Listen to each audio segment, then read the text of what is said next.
Good morning, one and all. Today is Friday, October 1st, 2024. If you are looking for the monthly meeting of the Oregon Housing Stability Council, you are in the right place. And we're going to provide just a couple, 3 minutes for folks to get into our virtual meeting room and get settled, and then we'll get started. So thanks for being with us.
It's now 3 minutes after 9 o'clock on Friday morning, October 4th, and we are going to get this meeting of the Oregon Housing Stability Council rolling right now.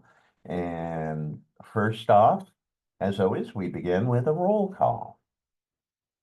Thank you, Chair Hall. For the record, Councilmember Mena and Councilmember Harris are excused from today's meeting. Councilmember DeFontorum. Present. Councilmember Farrell. Present. Chair Hall. Present. Councilmember Lee. Here. Councilmember Rogers. Here. Councilmember Meehan. Councilmember Rodriguez. Present. Thank you, Chair Hall. We do have quorum today. Thanks very much. And I will start things off with my chair's report. And there is a lot of great news to share today. You're going to be hearing more as the meeting unfolds, but it's my special joy to help get things rolling.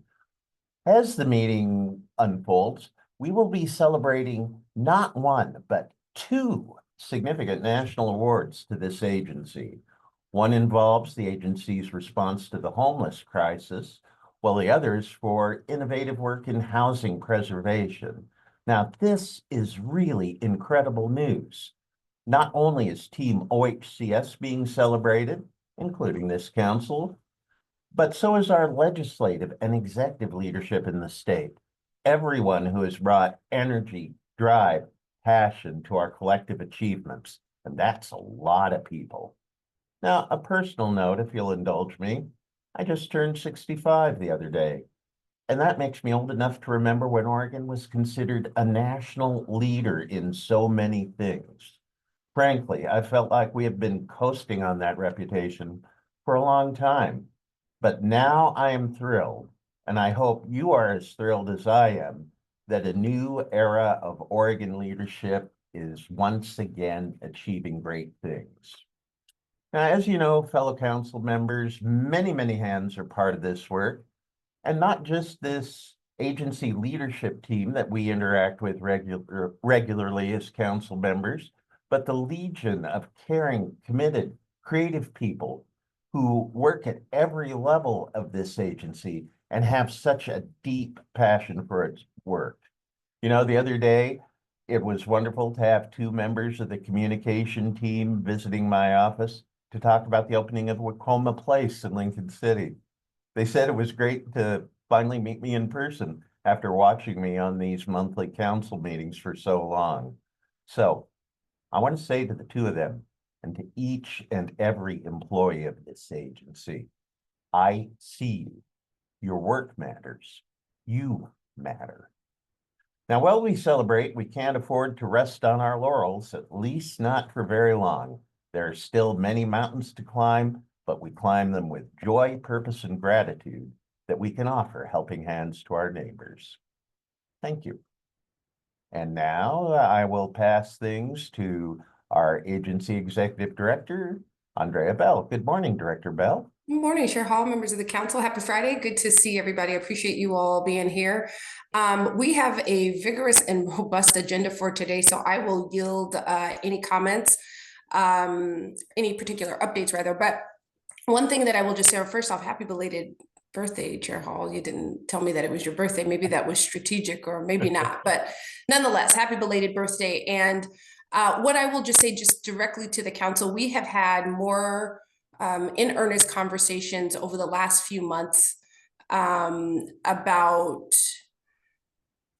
ensuring that as part of all of the work that we put in front of you, that we are also holding the long view for progress, holding the broad view for council as well, so that we are getting in the details strategically and as appropriate, but also so that you are helping us to set the vision in that. And while Chair Hall is accurate, I think we certainly want to take these moments to acknowledge progress and recognition and all the folks that help make it possible.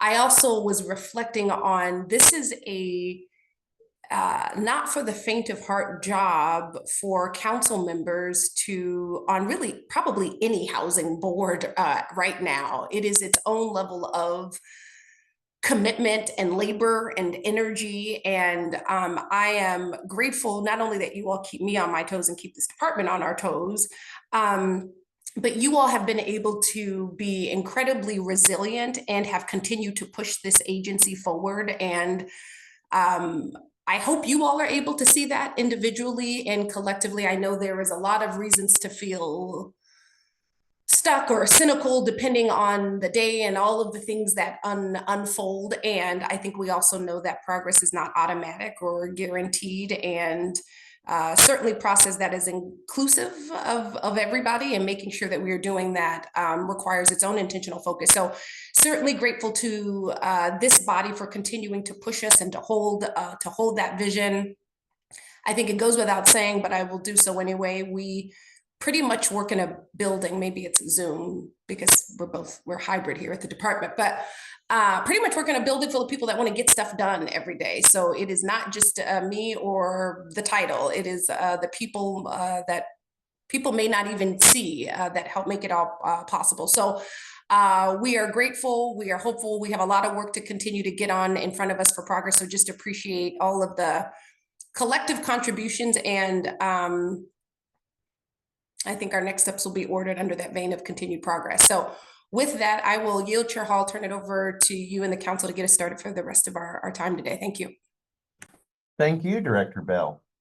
And we are going to get things started with the affordable rental housing division, and it is a long list of transactions we have.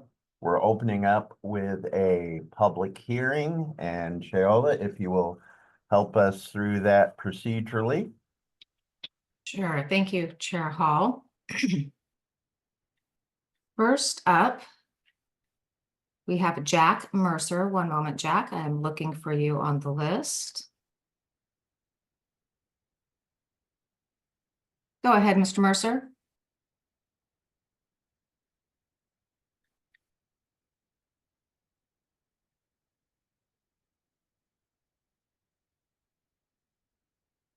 Mr. Mercer, are you there? You need to unmute your phone. I am here, and thank you, but I'm not sure why I'm being called upon. I might have pushed the wrong button here. Oh, okay. You had signed up for public comment on this hearing. Oh, yeah, I put in there maybe, but after reviewing what was put out, I don't need to comment. I really right. appreciate y'all. Thank you. Thank you. And who do we have next? Maria Ellen, one moment.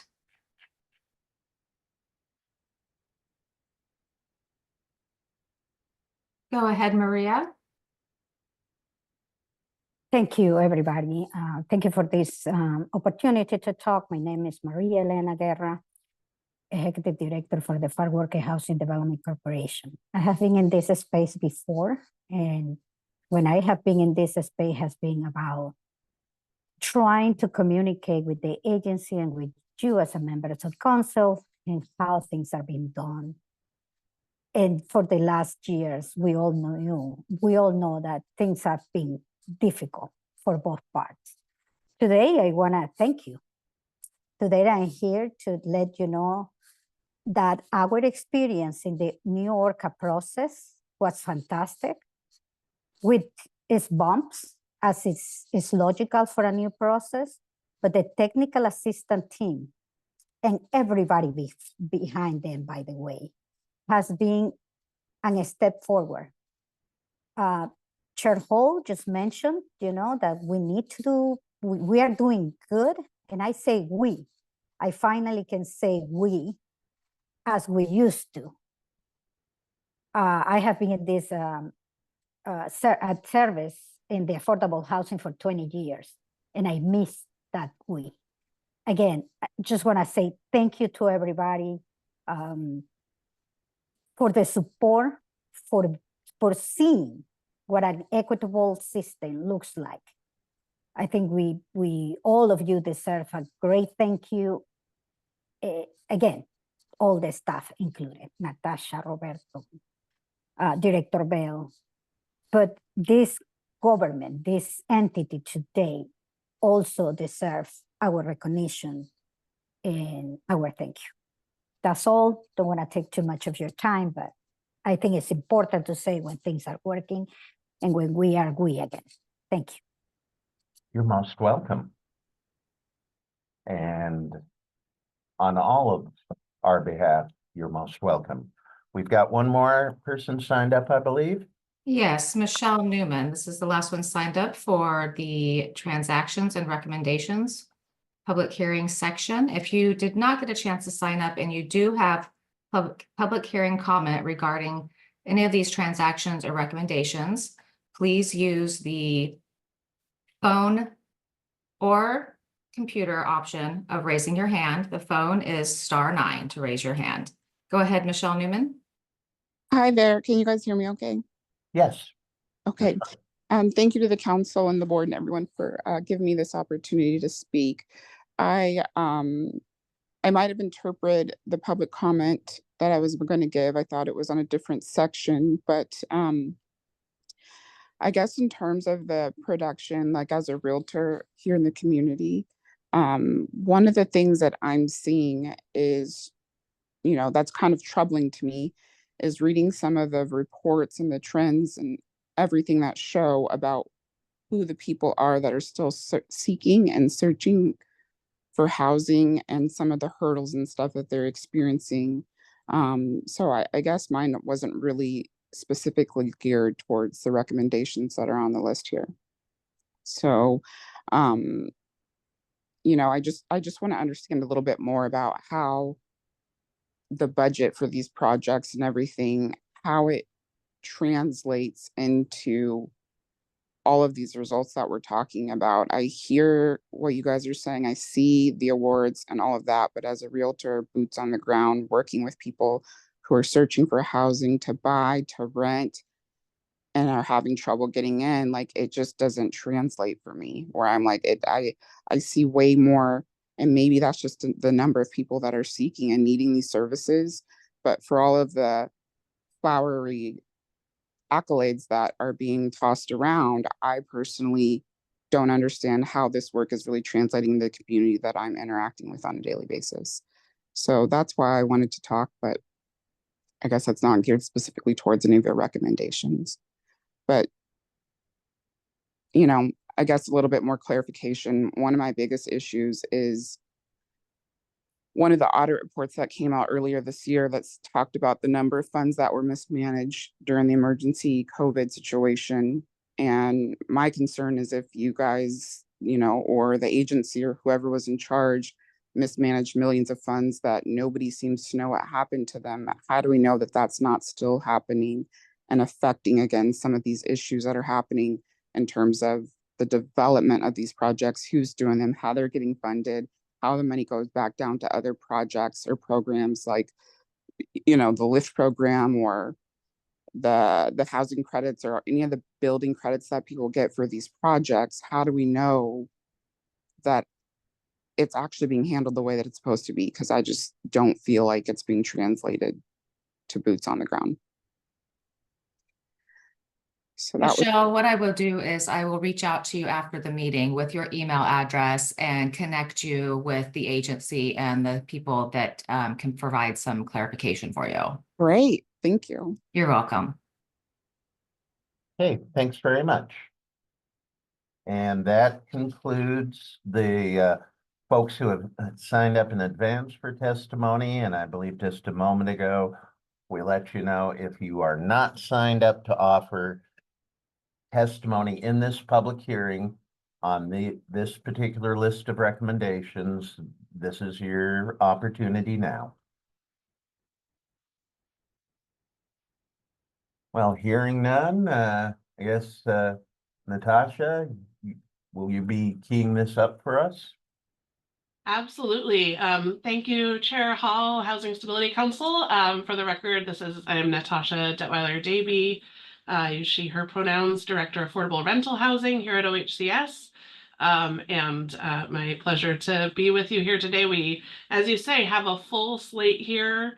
I think together 10 projects for approval, and then a few new policy and program conversations. So we will kick off here. We have Roberto Franco and Ty Dunson-Strain. And so I will hand it off to, I think, Ty to talk about the first project, which is a 4% transaction. And so Ty, I'll start the screen share now. Good morning, members of the council. Chair Hall, happy belated birthday. Just want to acknowledge that, and I'll also acknowledge that, the Mets are in the play. I know we bantered back and forth about baseball, and just acknowledge that the Mets are doing well. I know that's one of your former teams, so I will acknowledge that. And because they are, the Mets also do take the long road, and this transaction also has been around for quite some time. Credit to the Housing Authority of Clackamas County for this transaction. I know I've been aware of this transaction previously, all in 2022 with partners, various partners with HUD, Metro, a lot of community outreach, and we're reaching a milestone at this point. And so with that, the project is part of a multi-building project here. We are just presenting the 175 units of this master plan project. The sponsor, Related Northwest, and the Housing Authority of Clackamas County. We're here seeking approval for the 4%, 175 units. Just one note, in the write-up, there's a range of affordable units, and just note for the record, there are 9 2-bedrooms at 30%. The write-up includes 8 2-bedrooms. So just we just noting for the record, there's another 30% unit, which is always good. So with that, the project has a range of project amenities, including a community room, internet access, laundry, and AC AC and heat throughout the units. The project is anticipated to close October 23rd. And next slide. And related in the Housing Authority of Clackamas County has entered into MOUs with United Oregon to serve by BIPOC tenants. The Unite Oregon is a BIPOC led organization, and your packet includes all of the services that are going to be available to tenants. And also the sponsorship team will be working with Community Vision as to provide help with reaching underserved communities for physically and developmentally disabled folks. And the project team is also committed to meeting our MWSB participation goals. Walsh and Related have a track record of meeting and exceeding these goals. So and OHCS will continue to monitor their progress throughout this project. So with that, I asked open up for any questions at this time.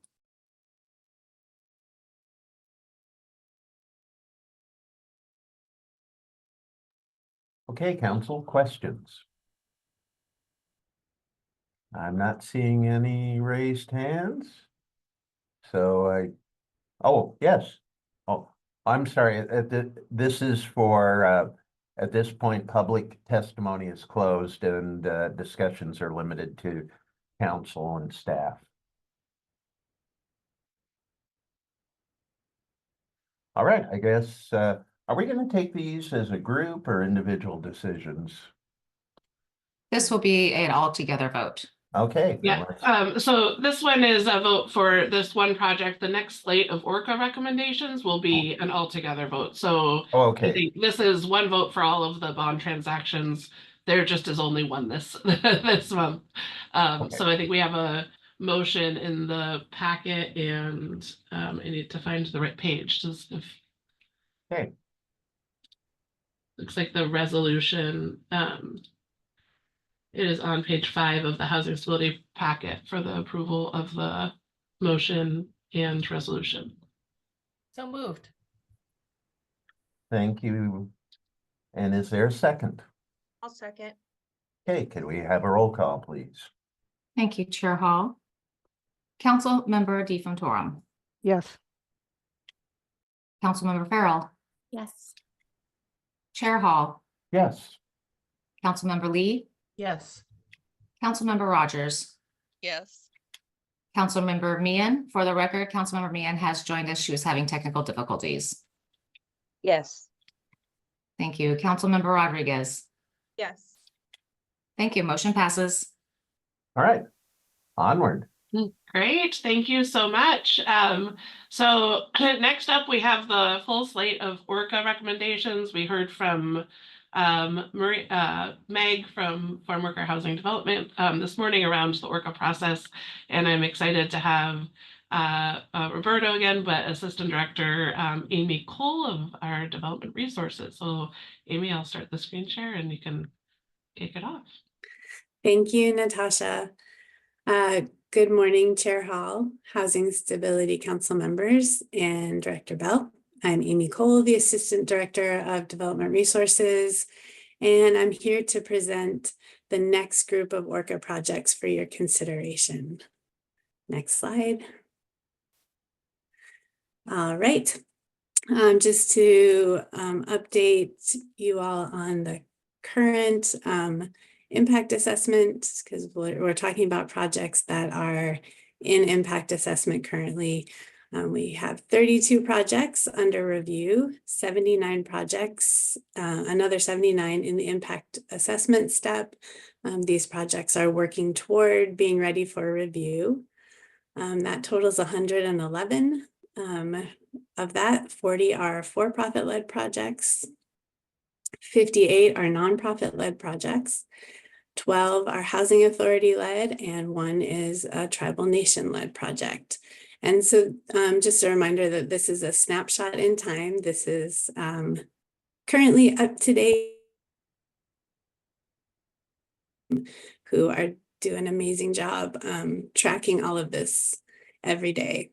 So next slide, please. I think we'll get to it. We have 9 projects for consideration today. I'm not going to read this slide because we're going to go through each of these individually. And these 9 projects have a total of 429 units. All right, first project, 2100 East Barnett. This is going to be 36 units in Medford. The sponsor is North Development Group, and the request is for $10,430,000 in lift. Next slide. All right. 2100 East Barnett is partnering with Access, who will provide bilingual navigators for services related referrals, apologies, as well as assistance with translation, eligibility requirements, and access to services. And North Development Group and their general contractor, as with all of our sponsors and their contractors, their general contractors, commit to reaching their MWESB participation rate. They know it's expected and have plans to reach their goal. And as with every project, we will monitor their progress toward that goal. Next slide, please. All right. This is rehabilitation of an existing development, Colonia Libertad 1, and it's 48 units. The owner is Farm Worker Housing Development Corporation. It's located in Salem. And this project will be using, it's the first one actually, to use Ag Worker Development Capital, which we were given for the first time by the legislature in this biennium. And they'll be utilizing 6.8 million of that, along with Ag Worker Housing Tax Credits and 5.4 million in Ag Worker Housing Tax Credits. Next slide. Thanks. FHDC is a culturally specific organization and provides many services to tenants, and some of which are access to rent and utility assistance, eviction prevention, after school program, and educational workshops.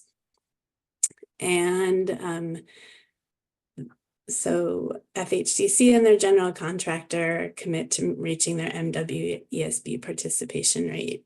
And they have a plan to do that. And OHCS will, of course, monitor their process. Next slide, Corvallis Spruce. This is 50 units in Corvallis. Sponsor is Greenlight Development, and the request is for 15.8 million of lift. Next slide, please. Greenlight has MOUs in place to partner with Casa Latinos Unidos, Corvallis for Refugees, and the Boys and Girls Club to provide a mix of culturally responsive and culturally specific services and referrals.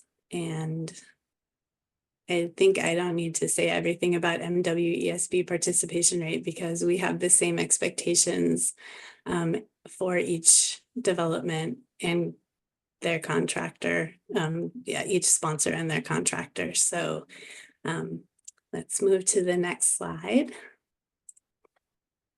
High Desert Veterans Village. This is 20 units in Burns and is sponsored by Harney Hub, otherwise known as the Harney County Senior and Community Services Center. And this we are recommending 5.9 million in Veterans GHAP for this project. Next slide. Harney Hub is committed to delivering culturally responsive services and has developed a racial equity toolkit for use agency-wide. And they have also adopted a person-centered approach to service delivery that is culturally sensitive and trauma-informed. They are also collaborating with partners to address barriers to equitable service for marginalized communities. All right, Hillcrest Veterans Village. It's really exciting to me that we have 2 veterans projects this time around. And so the second one is Hillcrest Veterans Village, 36 units, sponsored by Mid-Rogue Foundation. It's located in Grants Pass and will be using a combination of Veterans GHAP and LIFT resources. Next slide. All right, Mid-Rogue will work with culturally responsive partners to accommodate language and services needs. They will also utilize low barrier screening to ensure residents qualify and to screen residents in. The building was designed with veterans in mind and will be supportive and comfortable to residents who may be living with PTSD and other mental and emotional disabilities. Next slide. All right, Manzanita Pines, 60 units, sponsored by Home First Development, located in Manzanita, and they are requesting $21.4 million for this project. Next slide, thanks. Manzanita Pines has partnerships with culturally specific and culturally responsive organizations for services, including Consejo Hispano, Community Action Resources Enterprises, and Cornerstone Community Housing. Next slide. All right, Nebraska Trail is 51 units, sponsored by Crispin Development. It will be located in Grants Pass, and there's a lift request for $16.9 million. And Crispin Development will serve tenants through on-site services designed for diverse needs of residents. The management team will work to establish partnerships with local organizations that specialize in serving diverse populations to offer culturally relevant programs, services, and support systems. All right, next slide. Nehalem Bay, this is 24 units, sponsored by the North Development Group. It's located in Manzanita and has a lift recommendation of $5.6 million. This is conversion of an existing former nursing home to fully independent apartment units for seniors. All right. North Development will work with CARE Inc., Nehalem Bay Community Services, and the Nehalem Health District. And CARE Inc. maintains a diverse workforce and is equipped to adapt service delivery to serve diverse communities. Next slide. North Bend Family Housing. All right, this is phase 1 of a planned 2-phase project. It is 105 units. It is sponsored by the Coos Curry Housing Authority. Oops, and it says Manzanita, but it's not. It's in North Bend. Sorry about that. It's in North Bend in Coos County. And we are recommending $30 million in lift and $6.3 million in permanent supportive housing development capital, along with PSH rent assistance and services funding for 20 of the 105 units. Next slide.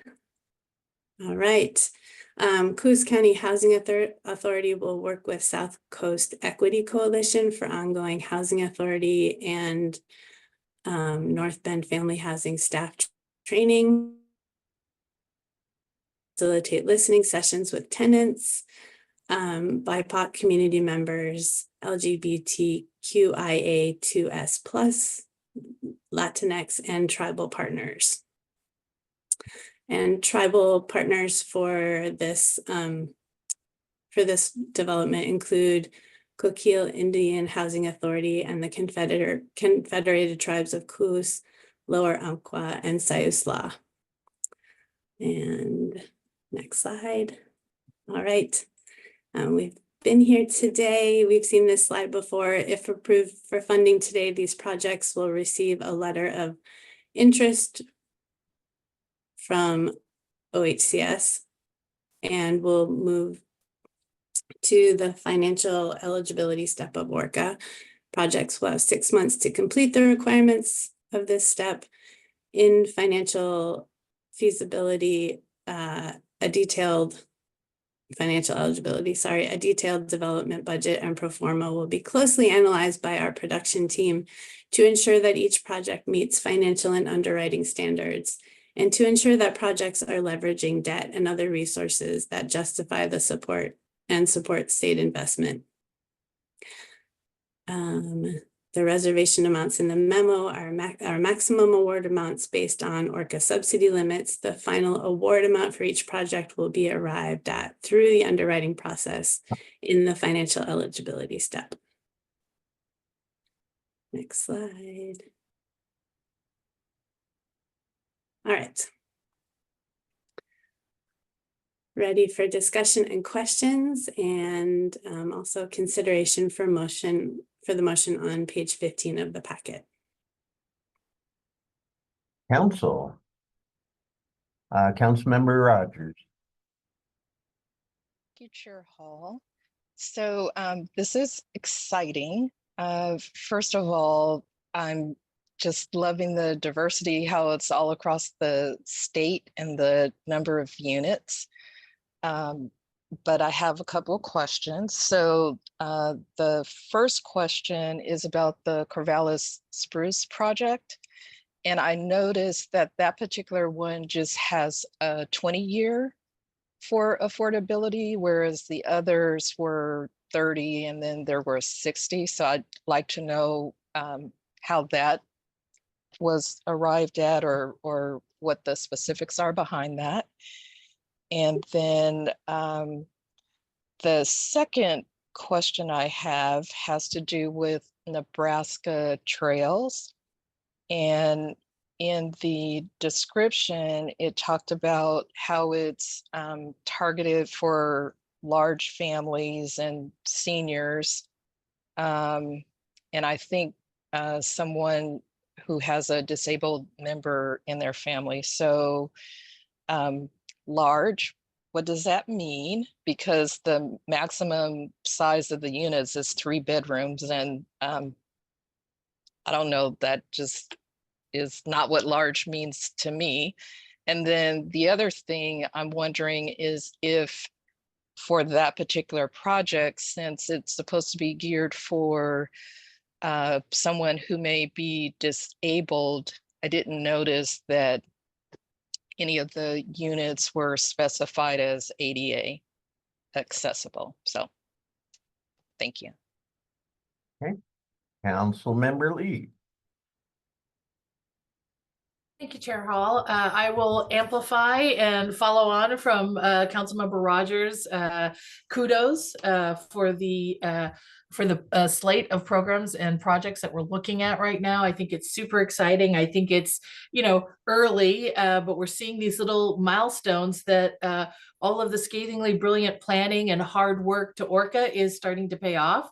I can see down the road, we're going to have some big challenges as these bulk of projects that are in one phase moves to the next phase and moves to the next phase.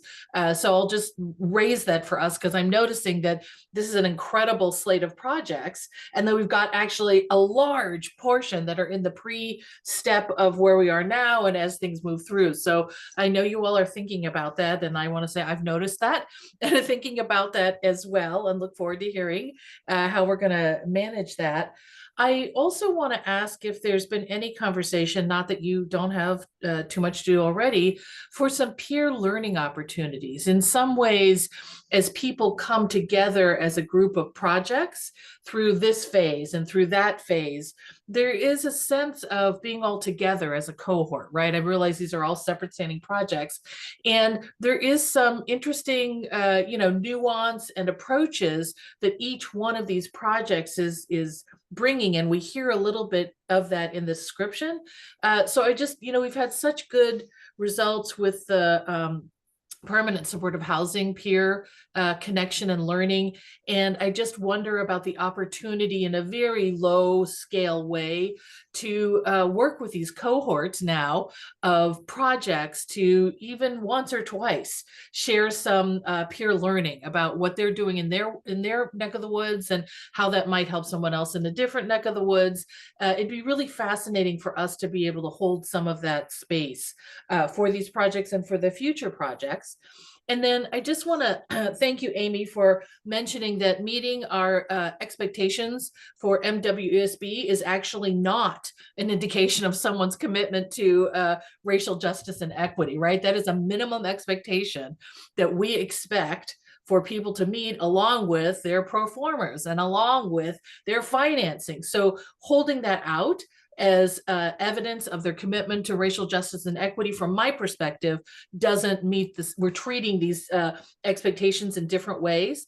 And I know you all are working very hard. I also appreciate, Amy, that you mentioned where there were signed memorandums of agreement, because we've talked about, it's one thing to have a relationship, and it's one thing to say, gosh, I want to talk with you about this, or let's talk with you about this project. It is another thing to have a signed MOU that outlines expectations for both parties, as well as speaks to compensation for the community-based organization, often a community-based organization by, for, and about people of color, to receive compensation for their wisdom and their advice and their participation that enhances the developer's project and makes it more viable for the communities that we are intending to serve. So I just want to say thank you for those call outs, Amy, and those are helpful to hear, where there's memorandums, where there's formality, and where there's compensation going both ways.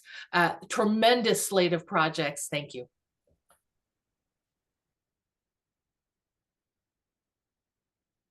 All right, Council Member Rodriguez. Hall. I just wanted to echo, it's kind of hard to go after Councilmember Rogers and Councilmember Lee because they say the same thing that we all want to say. I just wanted to express my gratitude for seeing diverse projects that are spread across the state, especially hitting rural counties such as Eastern Oregon. I'm a big advocate for that. And I love seeing that there's projects that are being built over here. Another thing that I like seeing is a diverse equity and racial justice strategies and racial and resident services. It is great to see what each individual project is doing in order to meet the needs of their community. So kudos to the team, kudos to everybody that's forming these projects across the state. And a big kudos to OHCS for the ORCA process and getting these projects, a bulk of projects, along in such a short amount of time. Thank you. Thank you. Any more questions, comments, discussion from the council? Chair Hall, I thought maybe I can do a little bit of follow-up in aggregate on the slate of really helpful conversation and lots of pieces of comments that could go into deep dives, but I will keep it. I think Councilmember Rogers, I think you are right. The 20 years is an error. The updates that we had made in updating the program in this last shift of program updates did update all of the lift to 30 years.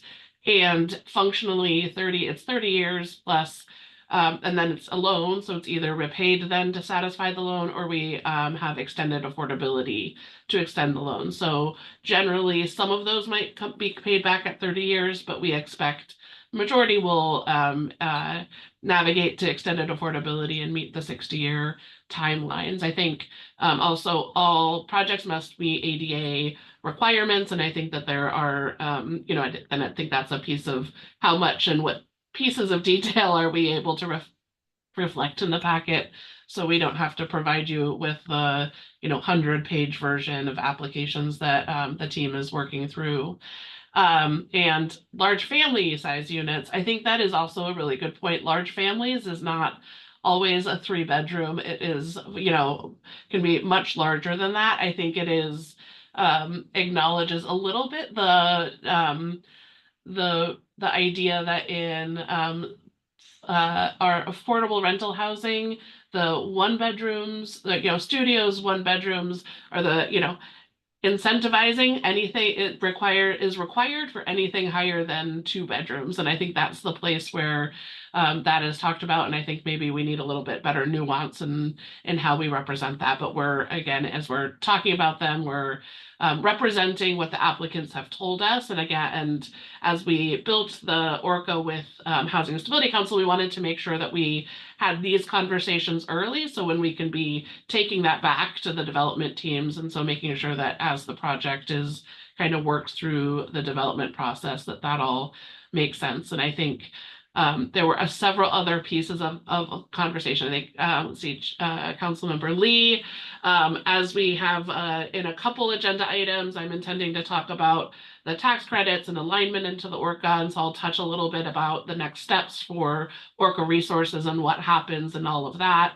I do think from a, kind of this collaborative learning places to be able to learn and balance each other. I think our technical advisor team is a core piece of that and is really thinking about some intentional strategies to pull that together and specifically to support those organizations that may benefit from such things. And so, I wholeheartedly agree across all of it. It's an incredible slate of projects. It is also, again, we are testing, we are learning. These are all going to be moving through, and we will be holding accountability to continuing to move projects forward. And so there will be inevitable difficult conversations and times when a project is unable to move forward for some way, and we're going to continue to move our work forward while those projects regroup. And I think that is kind of a difference in dynamic, and it's and we are all learning and growing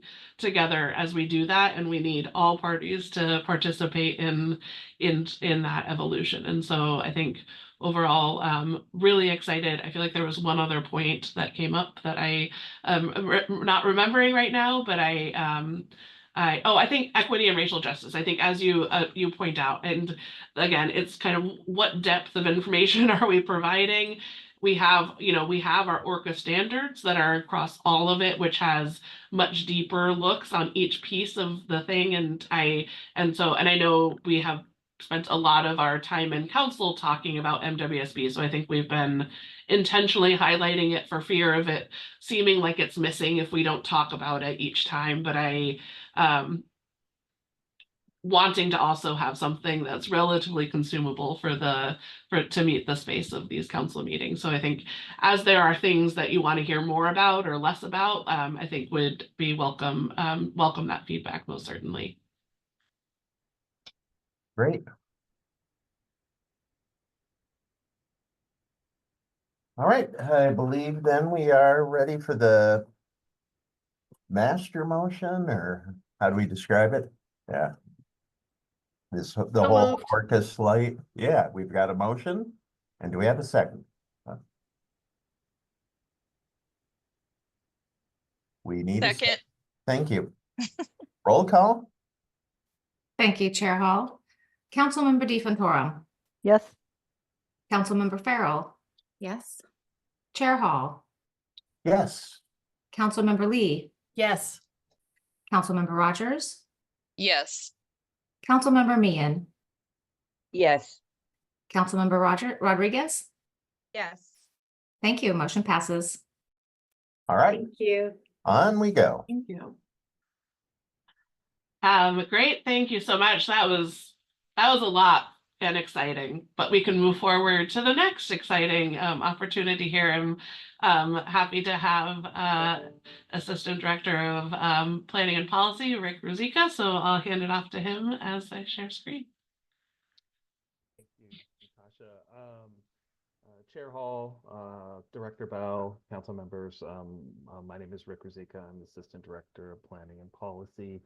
Rick, Excuse just me, Rick. flagging that your voice is a little quiet, I think, for Okay. nature of where your microphone is. So just loud voice, I think. Thank will you. do I okay. appreciate that. I'll Yeah. try to talk a little louder. Is that better? Yeah. Okay. All right. Thank you. Yeah, pardon me as I'm looking at some of my notes. Again, Chair Hall, Director Bell, council members, thank you. My name is Rick Ruzicka. I'm Assistant Director of Planning and Policy, he, him pronouns, in the Affordable Rental Housing Division. Planning and Policy, one of our many jobs is to stand up new programs that come from the legislature. We also administer one-time programs, and so the next two presentations are going to fall within our section. Anything long-term, we generally hand over to a program to administer after the program is stood up. What I'm presenting today is the Moderate Income Revolving Loan Program, which we have named MERL, just for an easy acronym reasons. Next slide, please. This particular program was part of the 2024 legislative session. It was embedded within SB 1537, which was Governor Kotek's primary bill, and it's very housing related and encompasses a lot of different measures within that bill. There was $376 million associated with that packet. This particular provision of the packet provides $75 million in general funds allocated to the Moderate Income Revolving Loan Program. It goes into what they call a Housing Project Revolving Loan Fund. This bill established, like I said, this program. It's a loan fund for cities and counties intended to boost production for housing of moderate income or Oregonians or lower. Next slide, please. The provisions of this is that OHCS will issue zero interest loans to cities and counties, referred to as sponsoring jurisdictions, who then award these funds in the form of grants for eligible housing developments. I think this is an important structure to understand because typically speaking, we directly provide our resources to developers. In this particular program, we're working through an intermediary. So we're working through a city or county, and the city and county has really the ability to do a lot of the programming of this grant. We do not have a lot of authority, much at all, is our interpretation, to do a lot of programming other than what the bill provides us to do or asks us to do. Grantees will receive, in this particular bill, grantees will receive property tax exemption for any improvements to the project. They will continue to pay the unimproved property taxes, but there will be an exemption between that unimproved amount and the improved amount once it's built. After the project is completed, grantees start paying an annual fee, and that is in lieu of those property taxes. For an assumed period of approximately 10 years. That's what the grant is based upon, is those 10 years of estimated property tax differences, and they make those fees to the sponsoring jurisdiction. The sponsoring jurisdiction then pays their loan back to OHCS from those fees that they're recouping from the project. So over a period of time, we will eventually receive that loan back, and that is the nature of the revolving aspect of this particular program. Next slide, please. SB 1537 includes a significant level of programmatic prescription, as I mentioned before, outlining clear parameters for MERL. eligible costs associated with this program are infrastructure, pre-development, construction, and land write-downs. I know we say land acquisition, that's really a part of pre-development. The kind of fourth call out is land write-downs. The affordability period is equal to the term of the loan or 10 years, whichever is greater. Without getting into too much detail, the grant is based upon an estimated amount of 10 years, but the reality of the loan payment is really going to be based upon the actual assessment of the property once it's developed. So the grant's based upon a guess. The payback is based upon what actually the value of the property is when it's placed into service, and that could be different.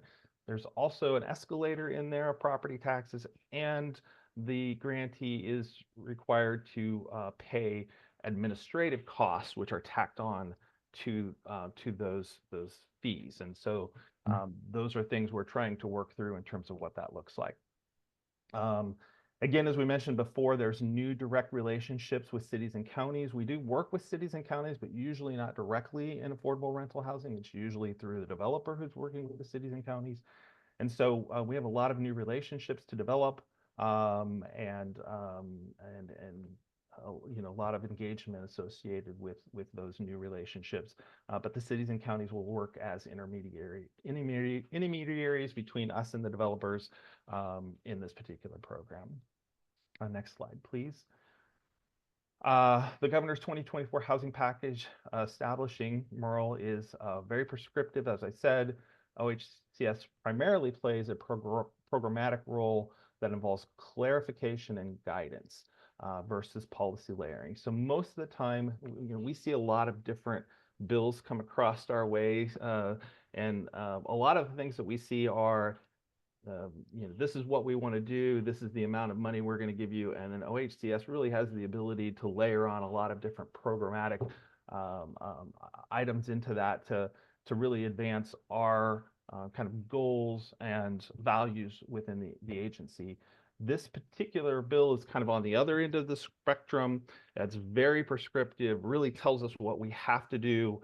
All we're really doing in this case is trying to figure out how to provide partners with the information they need, because there's a lot of partners in this bill, and in terms of how they go about doing their job, answering kind of a lot of the unanswered questions within the bill, and then providing technical assistance and guidance, and, you know, establishing forms and those kinds of things. Next slide, please. The staff is still working through racial equity analysis of the MURL and and with the prescriptive nature of the bill, we are taking the following steps. We're in current conversation with DOJ on agency authority to require what we currently provide in terms of kind of minimum standards around ERJ. So we're determining if there's ways for us to apply our normal ERJ initiatives, such as MWESB and affirmatively fair housing marketing plans. DOJ is currently researching that, if we at least have the ability to do those things. And we are continuing to work through the REIT to determine if there are additional barriers and constraints to equitable distribution of these resources. Next slide, please. There's a lot of outstanding policy. There's a lot of outstanding questions and areas requiring clarification that remain for our group. There's a push on the speed of implementation of these funds, and that's a key priority for the governor's office and legislative sponsors. They've set kind of a clear standard for us of early 2025 to stand this program up. We are currently determining what our clear process is, and trying to determine kind of the division of labor to make this thing work. We've been engaging with partners to help us define who does what when. There's also kind of a standard in here for light touch compliance. Generally, when we establish a relationship with our development partners, we have kind of a long-term relationship that includes compliance to make sure that over that period of time that they've agreed to, that they'll meet the standards set forth in receiving those funds. This particular bill, again, we don't work directly with the developer, and so we're trying to figure out exactly what light touch compliance means for OHCS. Can we push those standards on to local government, for example? And if we do, many of the communities that that might want to utilize this fund may not have a lot of experience in developing housing. It's typically not what local governments do. And so how do we make sure that there is at least some sort of compliance oversight with these funds for the period of time that that they've agreed to follow the measures that are associated with the bill? So that's something we're trying to work through and trying to figure out what that looks like. Currently, in terms of engagement, next slide, please. Sorry about that. Currently, in terms of engagement, we've done a lot of internal planning. This affects a lot of parts of the agency, a lot of different sections within the division, as well as a broader scope within the agency itself. And so we've had several small and large group meetings. The large group meetings were we started doing it bi-weekly, and then we were doing it monthly. And then we've been meeting bi-weekly in terms of our small group. That's probably more information you want to know, but I think it's just important to know how much time and effort we've been putting into this particular bill. And we've also done a lot of external planning. We've talked to the bill sponsors, some of the legislative advocates.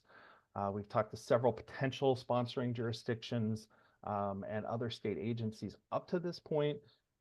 We have much more engagement to do. We have a lot of things on our calendar, and we're getting assistance from an engagement team that has established a full plan for us. Next slide, please. So parts of this plan are to continue convening with key stakeholders, including legislators, legislative advocates, tax assessors, and county treasurers. Developing a survey and determining the scope and audience of that survey is something we're still trying to figure out. We will track feedback and integration and integrate it into our final framework. Once we put that together, we have a draft framework that we've shared with you today. And we know right now we're going to hold a large public meeting on October 22nd. We need to send out a technical advisor on that and invite folks. We just haven't kind of zeroed in on a time yet for that. Next slide, please. Almost done. So our next steps and key milestones, there's, like I said, more internal and external engagement, and we plan on doing that through the end of November, likely. We'll return to Housing Stability Council for a vote on the framework. This is just an introduction today. And we're aiming for December or January. I think realistically, we're probably looking at January. I keep being optimistic and thinking December, and I think that's what I've told people, but it's probably going to be January. Application materials, manual, and administrative rulemaking is something that also needs to happen, and we anticipate that happening somewhere between December and February. There's 11 staff members, 11 new staff members that'll be tied to this particular bill. We have authority to start hiring them as of January, and so we are planning on trying to do that, because if we're standing the program up in early 2025, we have to have the staff on board. And we are planning to launch the program as soon as we possibly can in 2025. And with that, I will open it up for questions.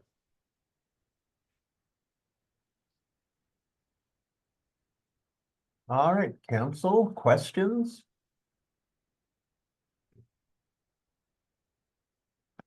Okay. Well, hearing none. I think I see Councilmember Lee's. Oh, wait a minute. I'm sorry. Okay. Councilmember Lee, go ahead. Thank you, Chair Hall. Thanks, Rick, for the presentation. And I'm going to ask maybe an ignorant and hard question, but I feel called to ask it, which is, why are we doing this? I'm not sure. And I say it kind of jokingly. However, I'm not sure it's part of our mission. And unless our mission is, and it is at some level, to do what the legislature tells us to do. But I have a lot of concerns where we are potentially going to be asked to make exceptions for our racial justice and equity work and requirements for this program and this set of projects, where we are going to be asked to make exceptions to the very hard fought and won compliance practices that we use, that staff has dedicated themselves to. I am concerned about the speed at which and the haste at which we are being told that this program has to come online and do certain things. There's a lot here that's super concerning to me. And I know that staff can't say it because you work for the legislature and the governor. I feel like it's our job to raise some of these questions. And of course, you all are going to do the best that you can, but I have concerns that we are being asked for one specific bill, legislation, set of projects to do things that take us off our mission and take us off our values and our approaches and the way that we work in some really critical areas. And I don't like it. I have a question. So that was my comment. And I have a question about, are we being compensated enough to be able to do the things that we are being asked to do, or in a, you know, in a completely familiar turn of events, are we being asked to do more with nothing more in terms of resource here? Even with these reduced expectations, it's a new program, we've got set up, all of that, and we're often under resourced to be able to take on these new projects, and we do a great job of getting money out the door. And again, I have a question about that. I guess my final comment is, if there's an ability for there to be a light here, is the fact that we are going to be working with cities and counties as the intermediaries for these projects. Do we feel like that's going to get them bigger in the game? Like, will that get them more on the hook to actually be engaged with these projects, or, you know, support them financially in some way, or support them with easing the, you know, permitting processes, or all the ways in which we hear from our developer partners that cities and counties aren't always, some counties are fantastic, right? Cities and counties, but others have yet to get on the train. And so is this an opportunity, looking for the silver lining, to help encourage and incentivize cities and counties to get on the train with us? So I don't know that there's any comments to be, any response to any of that, but I just felt like I had to say it for the record. This doesn't smell right. This smells stinky. Thanks. Yeah, Chair Hall, I'm sorry. No, go ahead. Started to jump right in. Maybe this is my 3 cups of caffeine kicking in too. Go for it, Director Bell. Too soon. Chair Hall, I appreciate that. Councilmember Lee, yes, you did hear right, three cups of coffee this morning. So I appreciate it. And maybe you had mutual 3 cups of coffee or not. But as always, I appreciate that. I appreciate that. So I will maybe offer just a few, I wouldn't say answers, but maybe just sort of considerations or ways that I have situated myself to think about this body of work in the context of all of the things that we have done and that we're doing. And then also just want to acknowledge what has been an evolving and newer practice that I will just say selfishly that I have appreciated, where the council is beginning to inquire about and want to know more about operational readiness to deliver all of the things. And so I'm appreciative of that. So I'll offer a few things. The first one is, you know, this council knows that it is not new for the department to take on and deliver work that, if you would have asked us a few years ago, like co-location, maybe even permanent supportive housing, emergency rental assistance, things that we wouldn't have forecasted, but we recognize that the world is changing. And so as the world changes, we sort of need to look and see, what is our role and responsibility, and what are the ways in which we need to grow and to be able to deliver things within the scope of our values, our responsibility, our expertise. And then not only do it, but also do it well. Well, meaning all of the checks and balances, being able to not water down our values and hold accountability to that. And then I think one of the other dimensions of this, and I think part of the, I haven't quite got to calling it MERL yet, so I'll say the Moderated Revolving Loan Program. I will get there, but I haven't quite arrived at that location yet, is to be able to test and try out things. And I think that this sort of categorically certainly fits in that. The other thing that I will say is, you might recall that it was a important priority for me, certainly an important priority to this team, that we create a pathway that we didn't have before, frankly, Councilmember Lee, pertaining to middle income housing. We were sort of situated in a less than ideal and I think productive way in terms of where our resources can go towards, recognizing that when we use that term affordable, it meant something slightly different in 2019 than what it does now. And so I think such as the world is shifting again, we need to understand not only what does affordable mean from our perspective as the state agency perspective, but also where the realities of people's income just are not keeping up with the demands. And we know that that's true for 0 to 30, 60%, but we also know that there's a lot of folks that you might look at on paper, or maybe people would have projected that career path, that pathway is going to take you to some degree of certainty, and it isn't. And it has been certainly a struggle for a lot of folks. And so I think this provides us a pathway to be able to serve more people, not only in terms of volume, but people also at different income levels. So that's one other sort of interesting opportunity here. The other piece of it that I think has been on our mind, I don't think we've brought it to the council for just a maybe more exchange of perspective and conversation, is around local governments, and where a lot of local governments, particularly those serving in rural communities, have been underfunded for a really long time, and where we have, despite, and I want to be clear about that, we have made some really important headway and progress in really advancing and serving rural communities. And at the same time, we're making up for all of this time of being underfunded, under-resourced, under for all of the things, and similar for a lot of marginalized communities as well. So what I would offer is, I think that this program is another opportunity to do more. It is another opportunity where we're going to try some things on and see what works and see what doesn't work. And I think what we will commit to this council is, I think as Rick mentioned, this is an initial briefing where we want to get some initial thoughts from council to see what's coming up for you. What are the things that we need to consider and make sure that we're weighing in to make this robust and effective. And as you know, Councilmember Lee and all, timely as well, which is that is always sort of the environment that we recognize that we're in. But I think what we will commit to this council is, as we're sort of sorting out and getting to a greater place of clarity, I think that there is an opportunity maybe to provide the council with an interim update on some of these things before bringing it for a vote. As you know, we sort of bring things as a briefing. We tend to then come bring them for a vote. And for some of our newer work, there might need to be more dialogue and weighing in prior to that. So I would be happy to make sure that we can do that. I would say from my seat, I don't think we see anything in the category of concerning, but I think what we want to be able to do is hear from the council on what are the things that you are seeing that are making you curious about, so that in our exchange of perspective, we can make sure that we're addressing those things, both known and unknown, and be clear-eyed about that too. And then I think there was a capacity piece. I could go into that, but maybe Natasha, I'm happy to yield since you're a little bit closer to it in terms of operational and staff readiness to carry out the work. Certainly.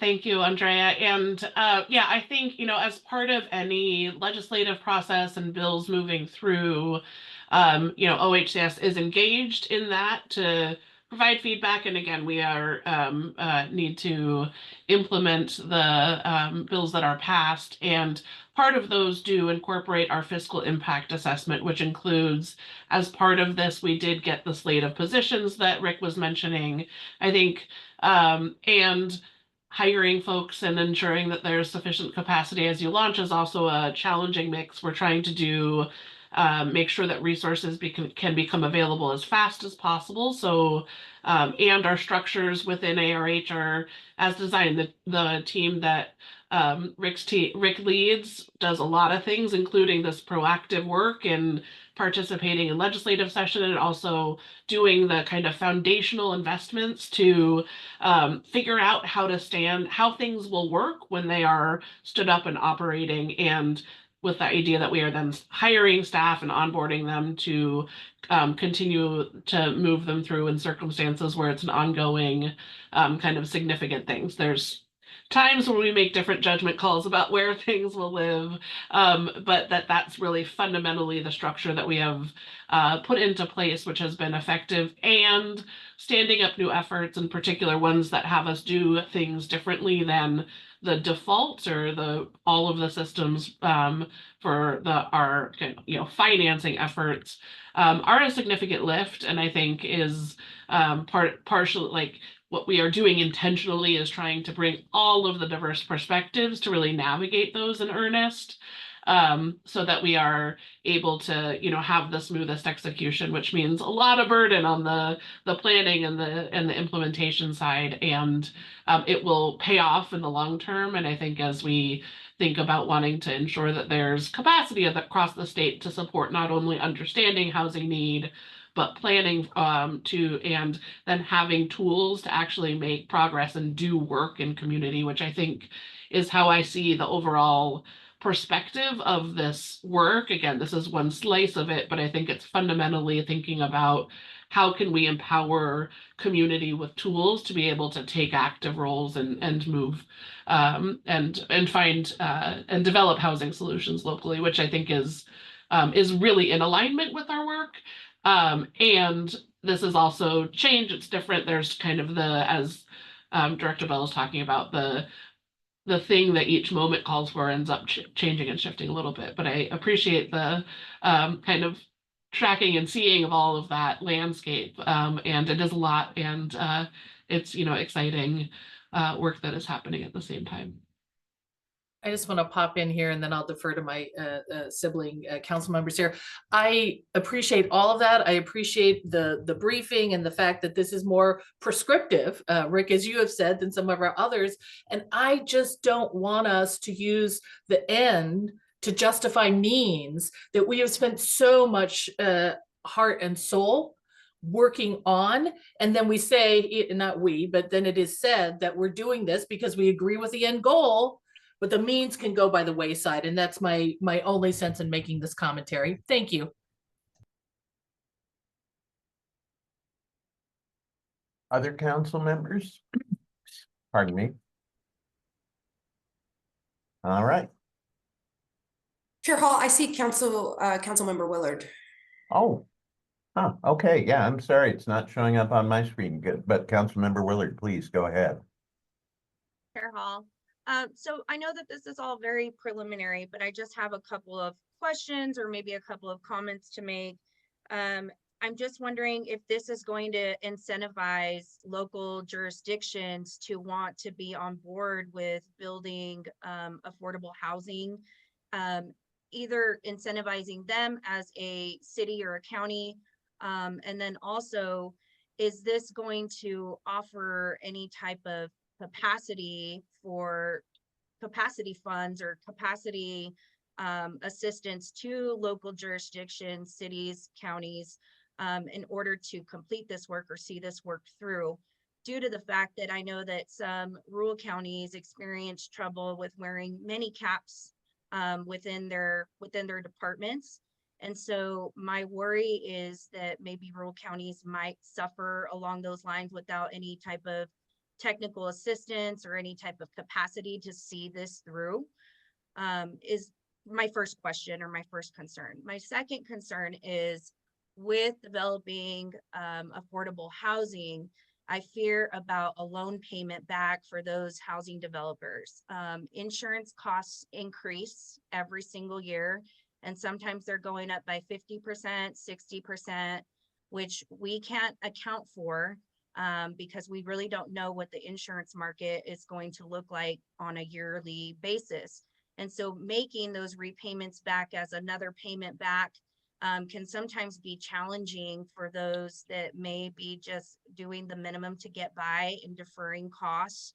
Even if it's a new project, I mean, 10 years down the road, there still may be additional costs that that folks didn't see, which might make it be troubling for those to pay back those fees when you're looking at how much tax would be on a building. So those are a couple of concerns. I just don't want to see developers end up in a negative trying to do something positive, or having local and city jurisdictions not having enough capacity or enough technical assistance to see this through, as a lot of rural communities still with local jurisdictions, they still need to have education brought forth as far as what mission is for affordable housing, how to do it, how to complete the process, et cetera, et cetera.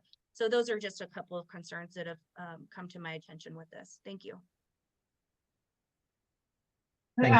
Great, thank you, council member. I think, is that, Mary Farrell, you would like to speak? I see your hand. Yes, sorry, thank you.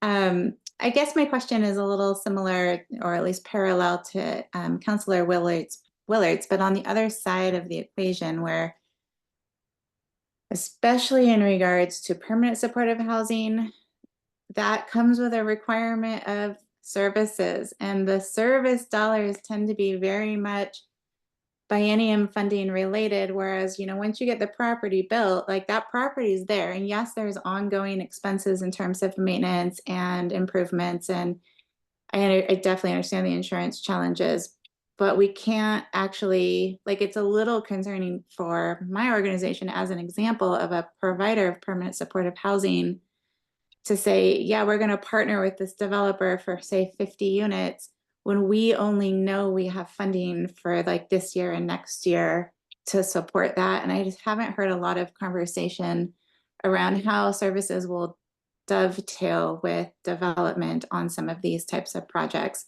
from a funding perspective. And if that's like an offline question, I'm happy to follow up with someone. That would just be an example of things where I'd love to understand a little more before we're, I guess, approving some of the, especially the permanent supportive housing developments, because I don't really understand sort of the long-term trajectory of funding that, because these are, in theory, pretty high service utilization households. And I see another hand there, Chair Hall, but I think I will maybe kick off a little bit of a response to some of those components, and then Rick, maybe you can help me fill out the rest before we get another comment. I think, you know, functionally, this is a middle income housing program for communities. So is not a place where I would expect or anticipate permanent supportive housing deployment. And yet that is also something that the communities can decide and prioritize accordingly. There is no prohibition against them also doing this as a affordable mixed income project. So they could also choose to put their MURL resources to projects that come in through the ORCA and get resources that can be complemented and leveraged to do the more holistic strategy. But again, this is a different flavor of program for OHCS, and as much as what our role is to empower communities to decide what they want to do with the resources and whether they want to use them.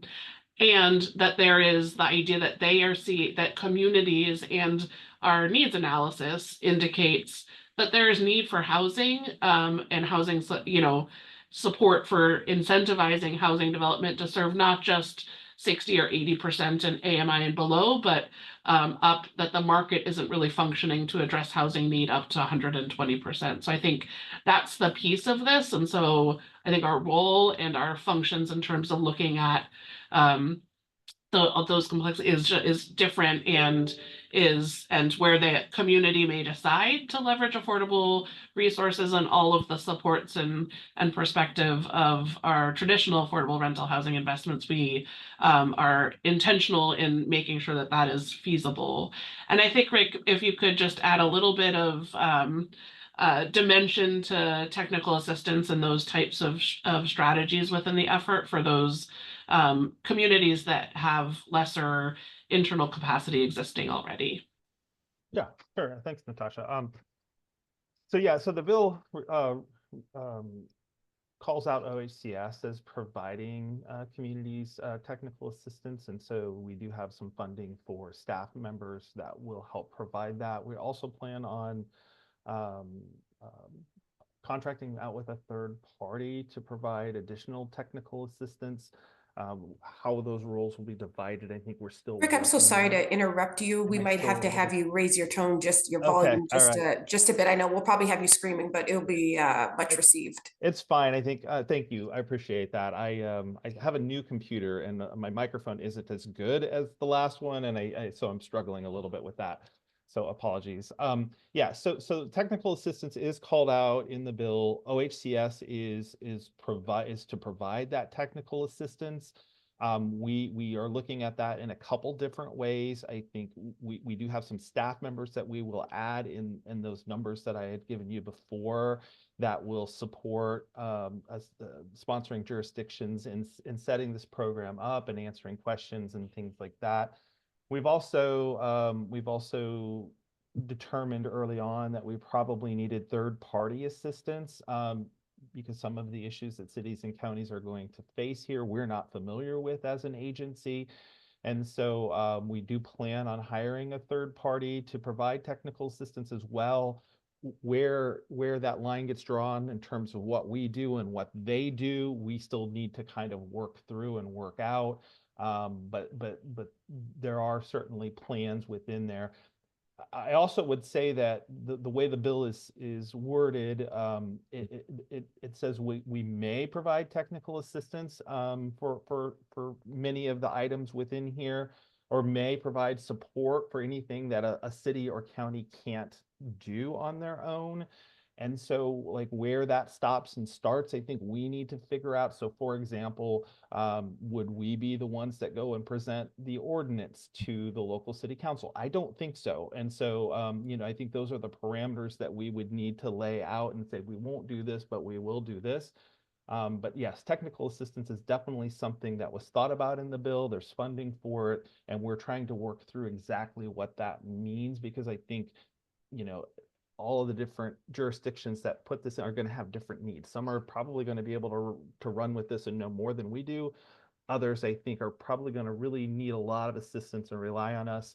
And again, it's that's a new role for us, it's a new program for us. And so standing that up is going to take us some time and some thought.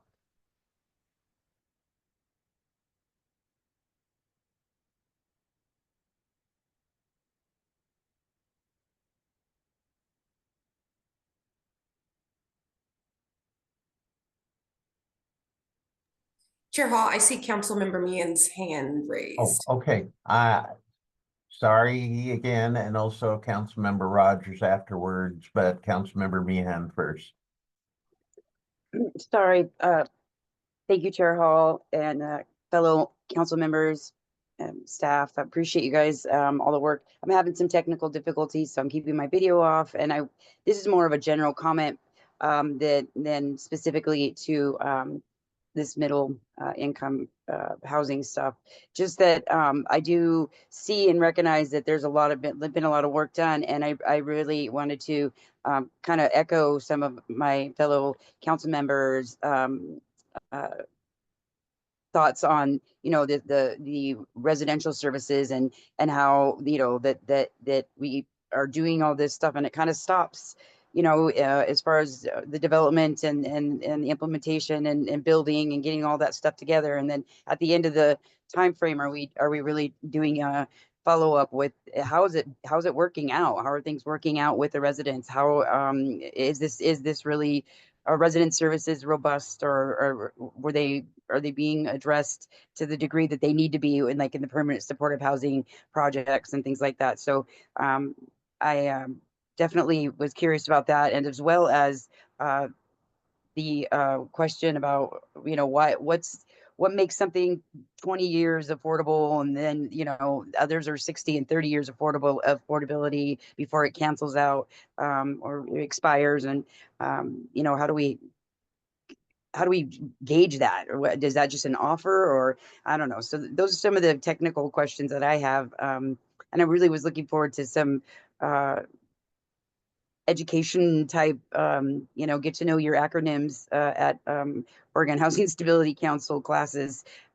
Looking forward to seeing something to that degree or nature coming down the pike. I feel like I'm getting more comfortable in some of the language and some of these programs and the ORCA and the NOFA and the Oregon Needs Assessment and all that. I'm getting more and more in depth into it, but whoa, there's just a lot of information. So really appreciate all the hard work you guys have been doing. And I really dug deep into this agenda this month. So I appreciate all the things going on here. Great. Councilmember Rogers. Thank you, Chair Hall and council members. I really appreciate everyone's comments and just, expanding possibilities and concerns and all of that. Director Bell, I appreciate you mentioning how we could do a interim sort of follow-up. And with that, I would just like staff to think about, oh, wow, I'm losing my voice, excuse me, to think about how to give a high-level summary of engaging with local and county government. So being part of local government, things take time. I mean, and you're trying to speed this program through. There's the education piece with the local governments. Not everyone is on board with going quickly, and it's just going to take some time. So part of the interim, I'd like to know what the high level strategy is for engaging in local governments and getting them on board and that sort of thing. Thanks.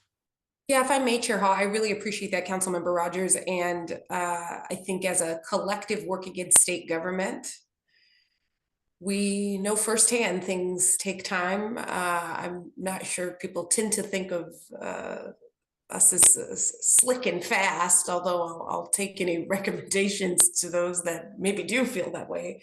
But in all seriousness, we know things take time. We know things take time, and I think we certainly want to balance the urgency that is called upon and also do so in a way that helps communities be successful and effective. To I think the earlier mention that of Councilmember Willard, that it's alone. And so I think for certain communities that can bring its own level of concern, curiosity, and how do I get prepared for this? And I think it's important to anchor and acknowledge that.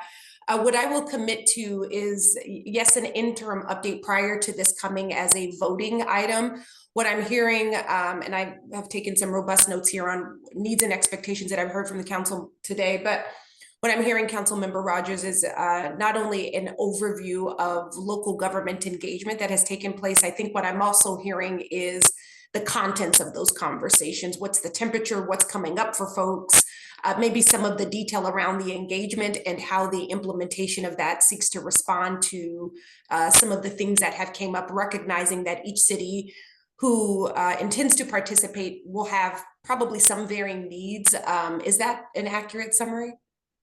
Yeah, it doesn't necessarily have to be that detailed, but yes, I just like a high-level summary and to make sure that that is something on the radar. Understood. Appreciate that, Councilmember.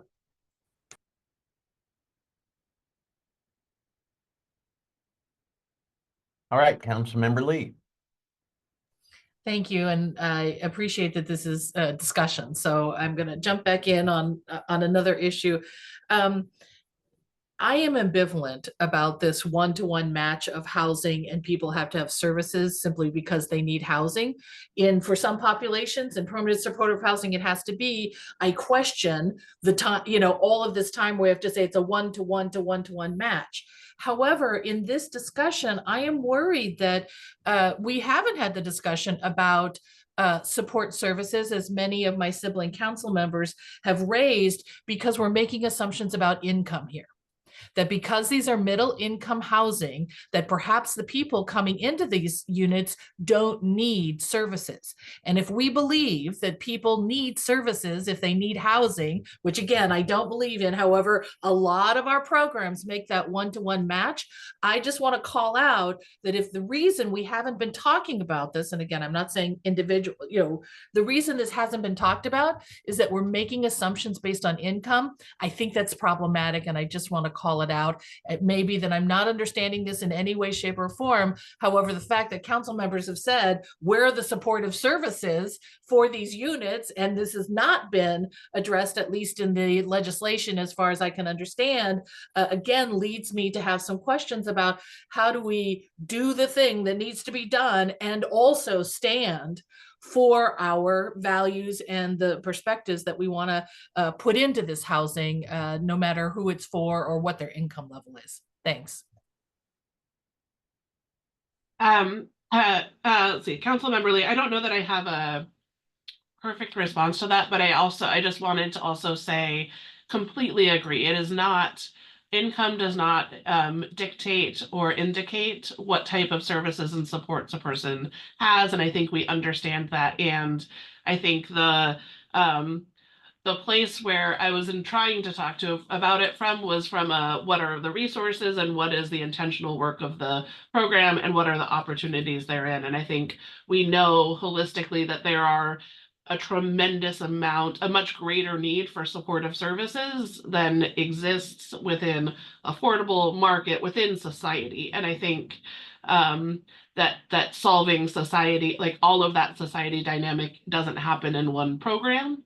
And that our program here in this case does not have corresponding resources to support broader tenancy support services and other types of investments. And so there could be very intentional local strategies to try to connect and weave those together, but that will need to be done at the local level where those resources are able to flow. And so I think and that itself is not a perfect answer. And it is the reality here, I think, is what was I trying to say, but I agree. I think the intention,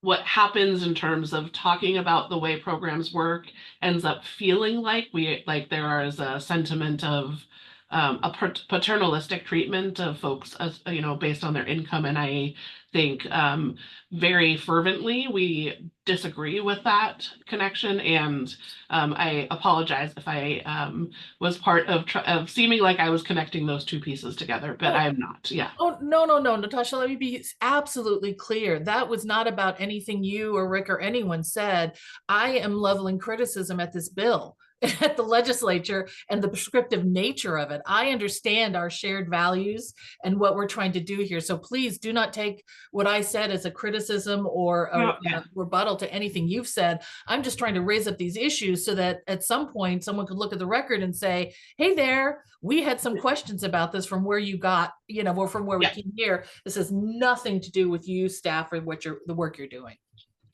Thank you. Okay, Councilmember Farrell. Basically what Councilor Lee said, but I think just to go a step further, I sometimes feel like there needs to be a feedback loop back to those who are designing some of this legislation, because you could build all day long, but if the idea is you want it to be successful on some level, I understand what you're saying, Natasha, that in certain cases it's not tied to services, but in other cases it is. I'm just saying it needs to be part of the conversation. I don't think we should be approving legislation that is for a type of housing that requires services without also talking about where is the services going to come from, rather than leave it up to the local jurisdictions, because that's just not always going to be. It'll sometimes be easy to build and hard to actually serve. And then what? Then we have properties that didn't go the way the intention meant for it to go, if that makes sense.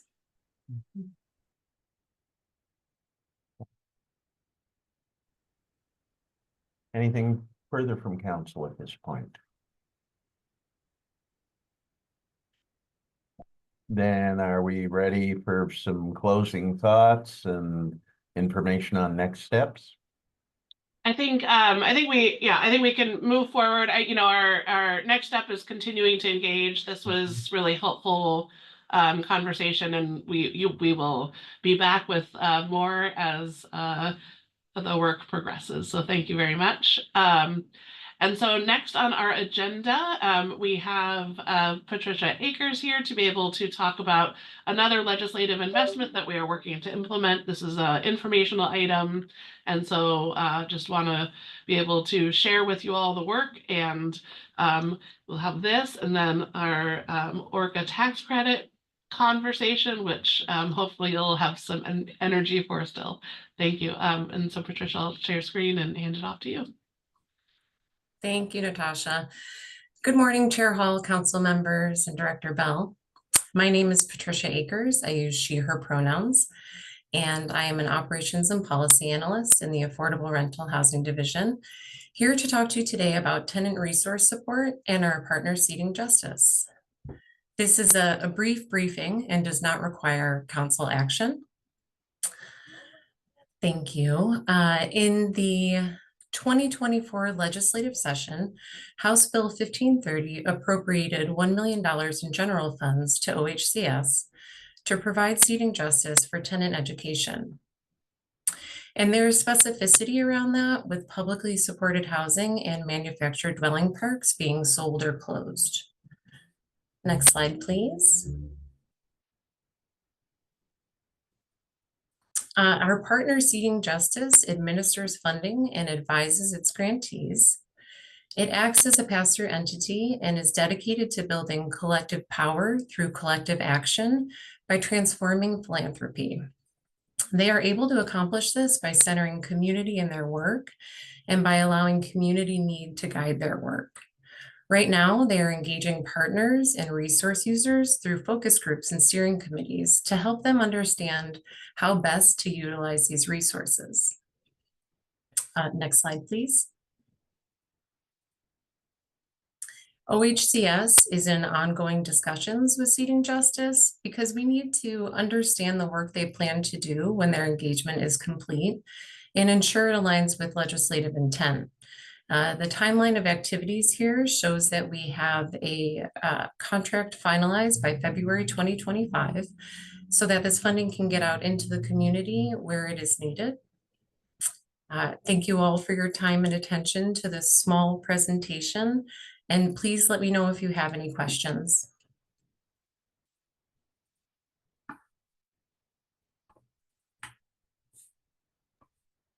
Great, thank you, Patricia. Yeah, and if there any discussion on that topic? The floor is open, council. All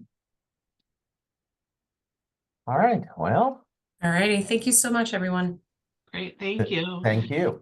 And so with that, Chair Hall, I will transition into our last item, which is a presentation here today. Again, a kind of continuing discussion that we have had, wanting to kind of contextualize all of this work. I'll actually just start my presentation instead of talking about it. How about that? So we'll try to not do too much of a reprise. We have navigated into implementing the ORCA. We've talked about that. We are now working to incorporate low-income housing tax credit. So what I want to kind of just walk through right now with you all is the role of the ORCA and an update on it, our proposed strategies for incorporating tax credits into the ORCA, and then timelines associated with the updates of all of that body of work. And so we talked this morning about the ORCA. We saw amazing slate of projects coming through this. And I think as we have this in place now and are continuing and are committing to refining and updating where needed, I thought it would be helpful to just say, what is the role of this and why are we wanting to incorporate into it? And so the ORCA it's not just an application. It is a single point of entry for all of our development funding. So navigating from a place where all of that looked and acted differently, and so having a single point No matter what, you start with your intake application. It aligns the cadence of our application process to a development process. So instead of needing to try to assemble everything all together to even know if you can have resources to do your development, we're saying get the kind of policy intent, all of the good stuff that you're going to do and make commitments to do within your project together. And we make reservations of resources or letters of intent. We issue conditional commitments for those. So they know it is, so organizations know that it is worth continuing to invest time, effort, and energy. And it is a lot of each of those things into making sure development, it can kind of move through and be successful in meeting timelines. And in that spirit is focusing our effort collectively, both for developers and organizations, as well as OHCS and OHCS staff, on ensuring it's successful development versus successful competition. And I think that is a piece that is, I think is really important to the place where we are saying, let's put a lot, like we have so much energy. We got really good at applications, but let's get really good at moving things forward. And I think that is what this moment is calling for. It also establishes and reinforces high standards across all projects.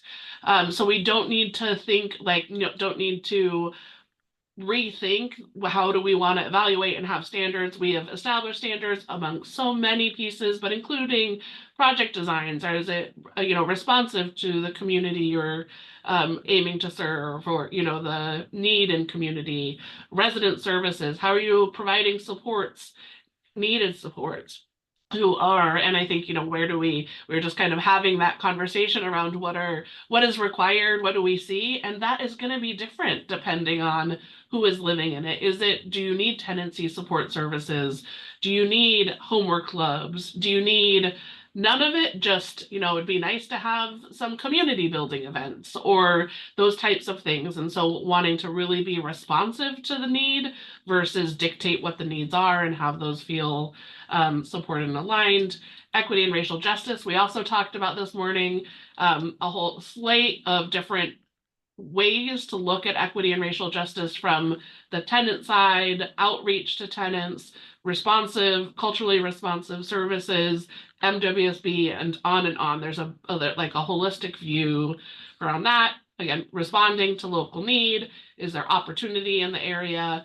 Are we making sure that when the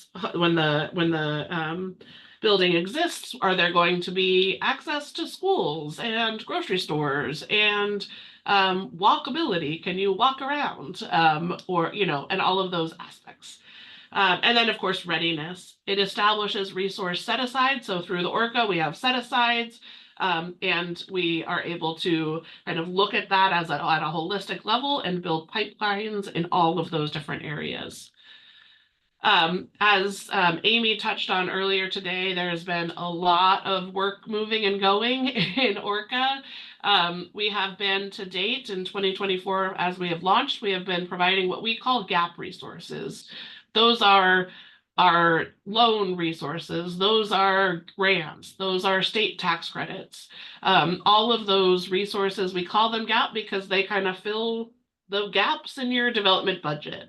And so when we're thinking about adding tax credits into there, that is a different type of resources. We don't tend to call those GAP resources, but the resources help leverage private equity to be able to also cover part of your development budget. So you are able to stack the tax credit equity generated from the low income housing tax credit oftentimes in conjunction with our GAP resources, our grant funding, our loan resource funding, and other in there.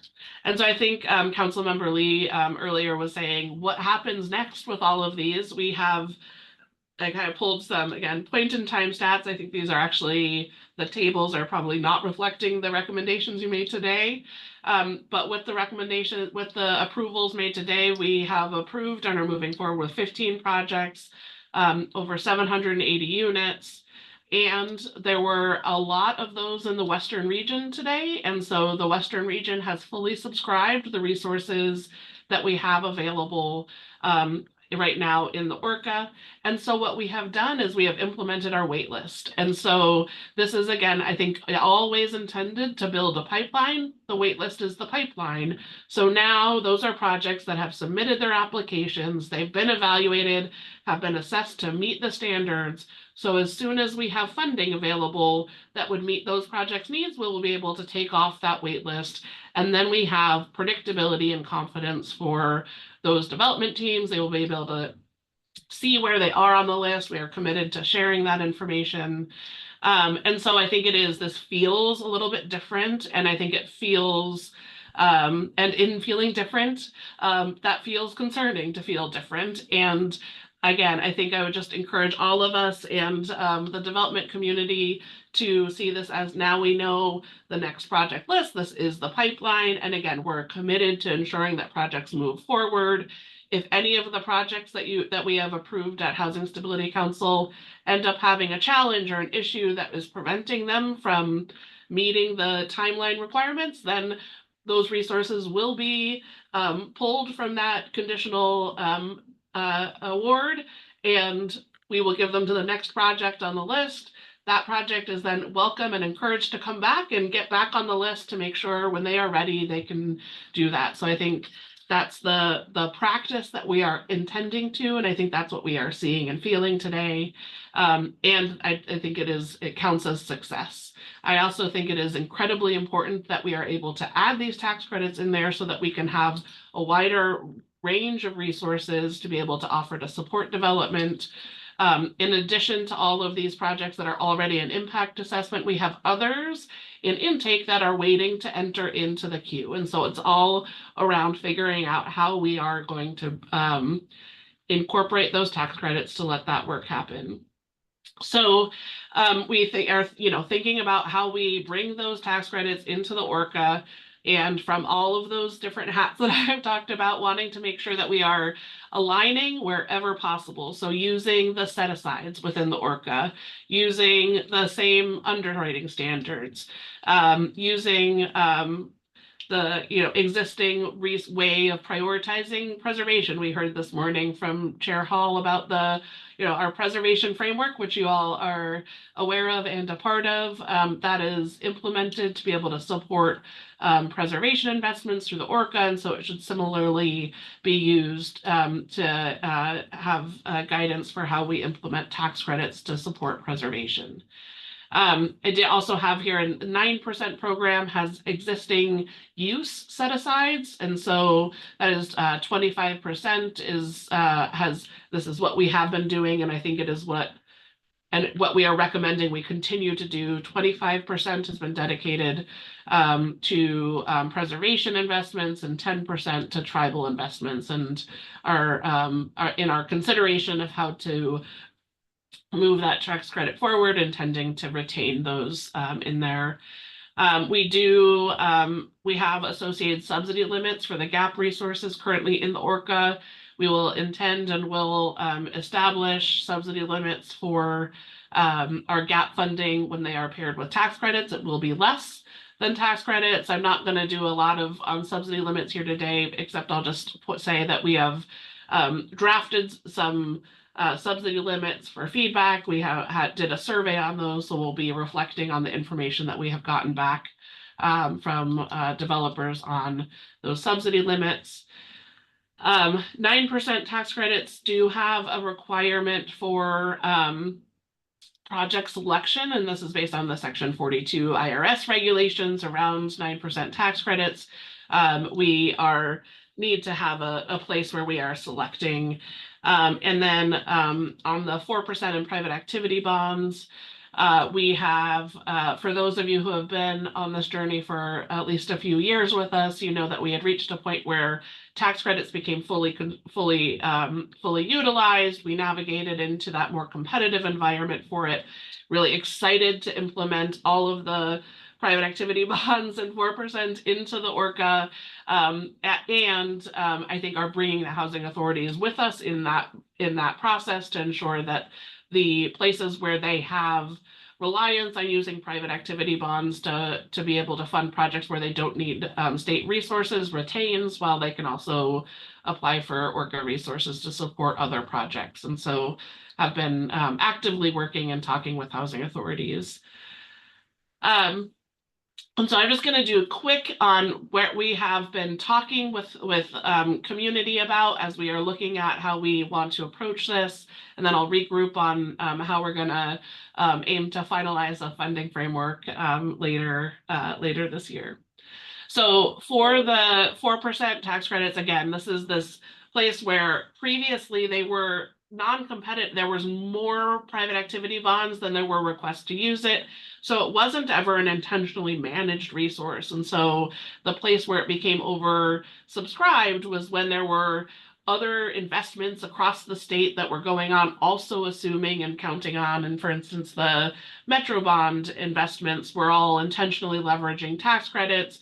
LIFT was intentionally leveraging tax credits, and those two systems together got us over our skis a bit, and we had to manage that. I will, I guess I'm happy to say I really believe that we are, as of 2025, over the glut of those projects. I think we will see that we have now the opportunity to bring it all together and avoid that issue of projects that could be ready if only they could access that private activity bonds, and they're sitting there waiting, and then the development budgets have to shift and change because costs have changed since they got them ready. So I'm excited. Again, this is in next year, after next year we will, which still will be some period where I'm sure we will continue to talk a little bit about it. But I think, the light is there. We see it. We see that we can be doing that work intentionally now. And that's a really exciting opportunity. It's a new puzzle to practice, but it is achievable.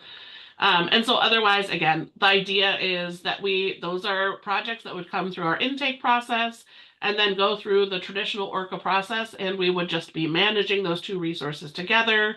Again, on the housing authority side, where they have projects that could be used without the pairing of ORCA resources, we would are working to make sure that we can implement a system and a cadence that will allow that to happen. And I just appreciation for the housing authorities. I see Council Member Rodriguez Willard here, and she's been in a lot of those conversations. So I appreciate that with the housing authorities. The 9% process is different. If I could get my slides changed. In that, again, this is where Section 42 requires that there is a selection process.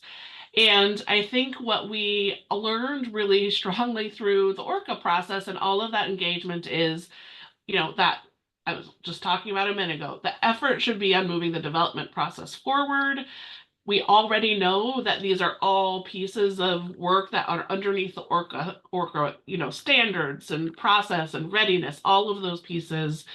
And so trying to figure out how do we not add a tremendously large body of work outside of that what the ORCA process provides in terms of kind of deconstructing that and making it a simpler point of entry just to know where you need to dedicate your time and energy. Our concept is to have a selection process, which I've tried to add here in red, that is, you submit your intake, we have a 9% request form and process before the full impact assessment, but that to have that request process give us substantial information to be able to make sure that they're meeting. And the next slide, I'll kind of talk about what those different criteria are and how we are proposing to kind of think about getting projects identified, but something that is not asking for everybody to show everything when we know that we will have evaluation opportunities within the ORCA to know whether they are to ensure and work with. We have opportunity to also give feedback as they do that to be able to use the 9% resources. Let's see. And again, using the same thresholds and performance standards within the ORCA, but having this 9% request form, which has mandatory and supplemental criterias. And then if there are more projects and we have resources available for that meet those criteria, we would use a series of tiebreakers to identify those that should be selected across the board. On the next slide. And so again, from this vantage point, in addition to all of the ORCA standards, when we're thinking about selecting these projects, and I think I'm trying to say, like, because I think I don't want to forget that there's all of those standards. What we are looking at for specifically are kind of required elements that need to be part from section 42, need to be part of the 9% selection process, and then also some key elements that make sure that we are aligning with our policy objectives and selecting projects that are certainly likely to be able to meet all of the standards that they will be evaluated against secondarily. So we have required criteria being responsive to tenant and community needs.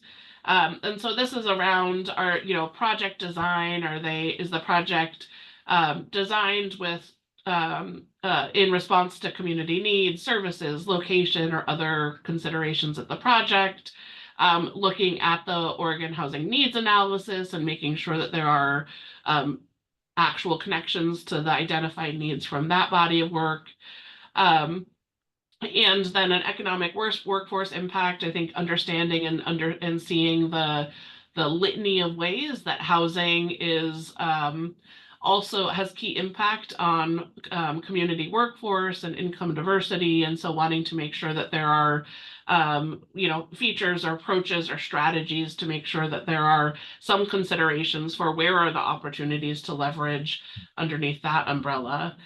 And then we have supplemental criteria with the idea that projects need to meet at least a few of them. And so among here is the organization type. So if you're a culturally specific organization, that would have consideration within here.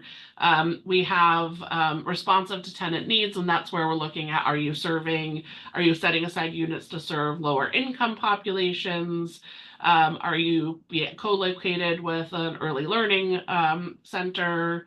Are you including accessible units beyond minimum code requirements? I think earlier today we were talking also about accessibilities and wanting to certainly incentivize more active work in that regard. And so again, the idea is to look at all of those projects that would want to use 9%.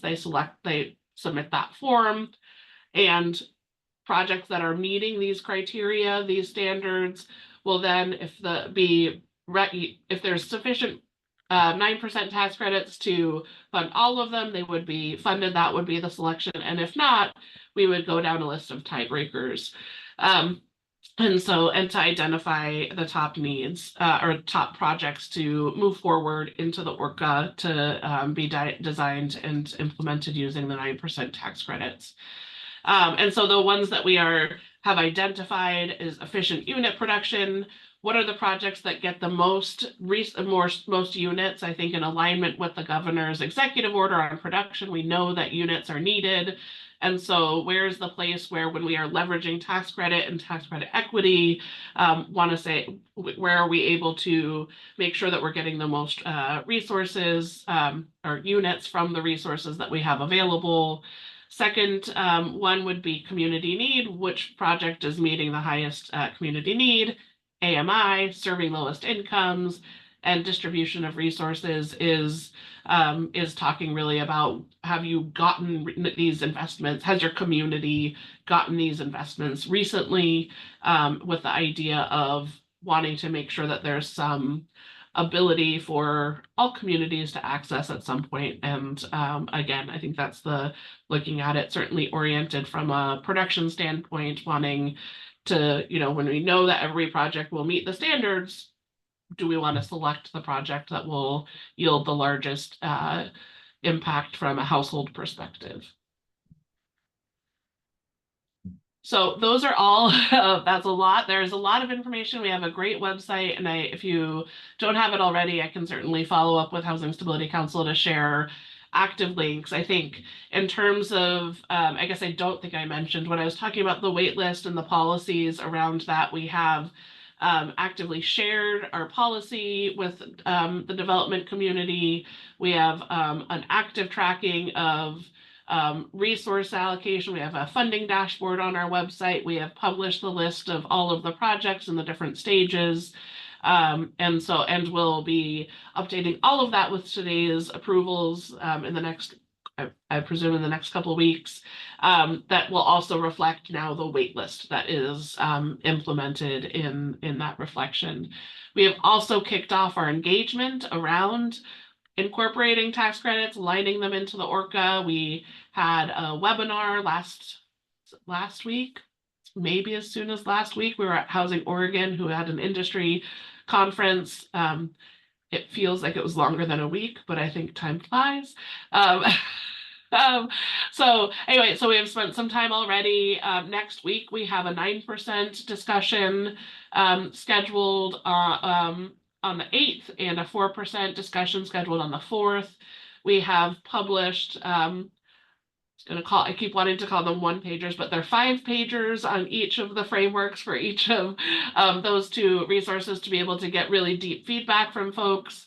And then the idea is we continue to have, those central conversations, have lots of strategic conversations with deliberate stakeholder groups, and then also we'll be digging in, incorporating all of the feedback to be able to more formally introduce a framework for Housing Stability Council to give input on related to the ORCA and the QAP updates.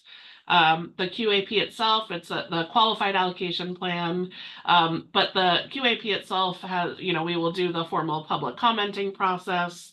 And as we kind of run that in tandem with the work of bringing a framework through Housing Stability Council, with the aim of having that reviewed qualified allocation plan to the governor by the end of the year, so that we can be implementing the updates at the start of next year. And so I think that was the last of my substance slides on that. I acknowledge it is a lot. I will make sure that we have it in the packet next month as I kind of pivot to the more formalized framework. But I think understanding it is full of acronyms. There's a lot going on here and how we think about the systems and moving those together. So wanted to make sure to bring awareness and hear any comments at this point from Housing Stability Council. Any comments right now, Council? Councilmember Meehan. Thank you, Chair Hall. Thank you, Natasha, for the presentation with some of the information that's coming up down the pike. That helps a lot. I just really want to also reiterate have clarity on what the affordability time limit is. There's a couple of things that are 15 years and 30 years and 60 years, and just really I don't really understand what the difference, like why some places are different time affordability time limits when this is supposed to be like this low, this tax credit. So just want to make sure that we're extending the affordability for these tax credits, folks that are receiving these credits, and just want to understand how that works a little bit better at some point. Chair Hall, if I may just very briefly insert myself here, just to be responsive to Councilmember Meehan's comments.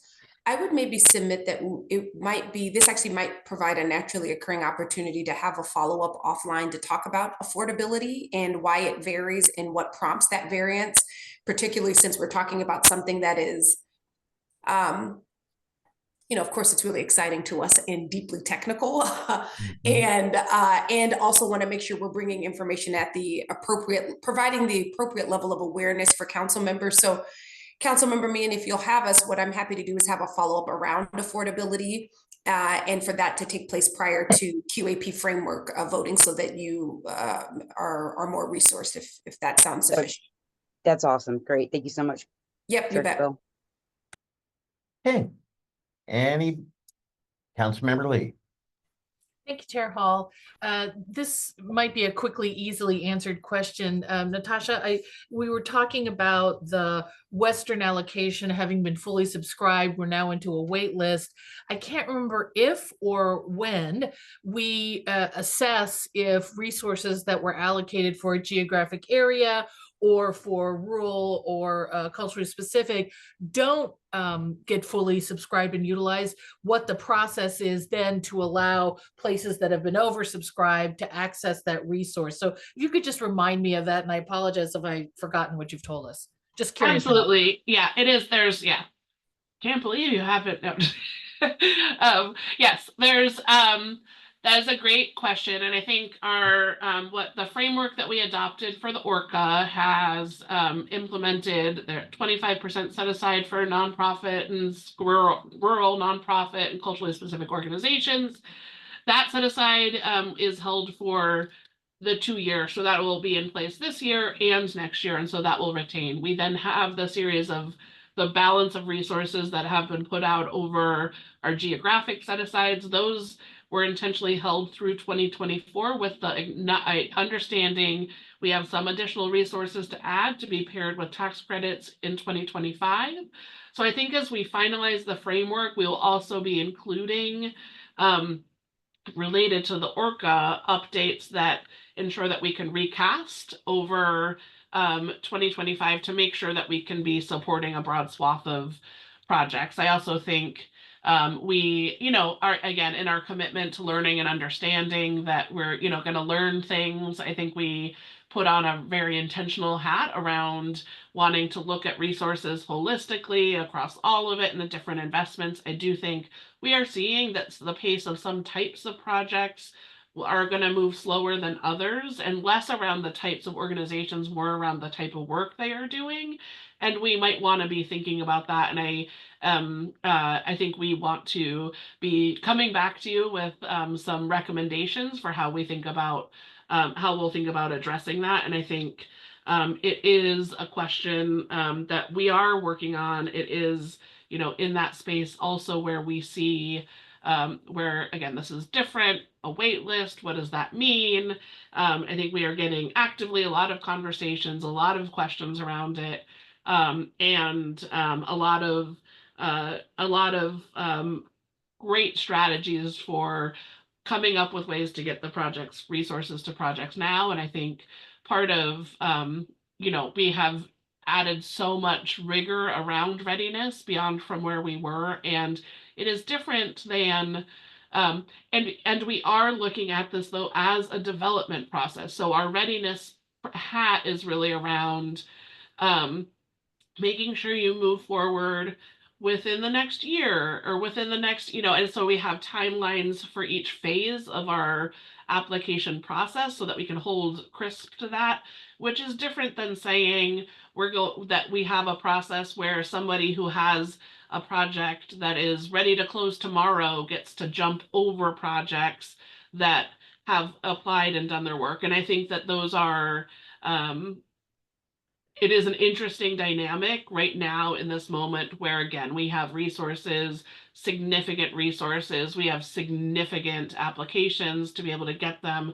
And we have not laid out a process or intention around having projects that can move as fast as tomorrow over those that have done the work. And I think, I don't think that's by accident. I think that that is as intended, and I think is challenging when we all know development processes that are hard and difficult, and where you see an opportunity to do something really fast, there's a lot of good reason to want to do it, and that is not what we have committed to doing.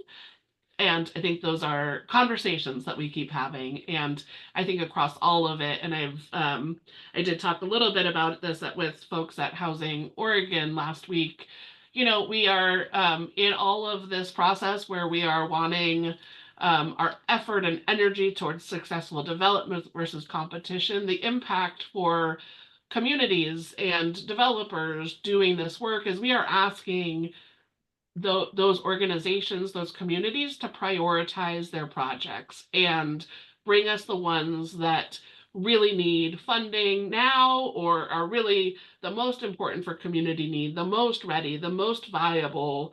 And that is also a place of adjustment. And I think, you know, in a NOFA process where it kind of behooved organizations to put every concept that they could come up with to us to let us decide which one was going to be the one that won. We're not doing that part, so we are asking organizations to do it themselves. And again, I think it is a place of change, and change, it can be challenging, but it shouldn't be overwhelmingly scary. And so I think we're kind of on all sides of that. Thank you. I love it so much, both the actuality of what's being done here and also the approach with which you and the team and the organization are taking it. I don't have enough words of appreciation to just say right on. Thank you. Thank you so much. And I can't appreciate the team more. I get to speak on behalf of the team quite a lot, and I am, you know, they are driving this work, and it's blows me away on a daily basis. And yeah, but I'll leave it at that. Thanks. Okay, we are at break time, and in a moment we will recess until 11:30. Do want to let everyone know that the first item on the calendar when we get back, the report from the homeownership division, I understand that item will be postponed till next month's agenda. So see you at 11.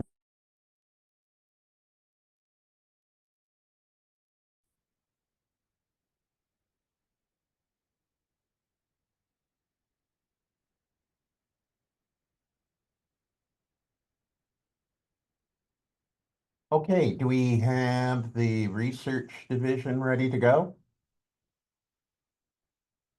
Yes. All right, we will formally reconvene the meeting and turn things over to Megan Bolton. Great, thank you. Let me hopefully share my screen. Okay, is everyone seeing that?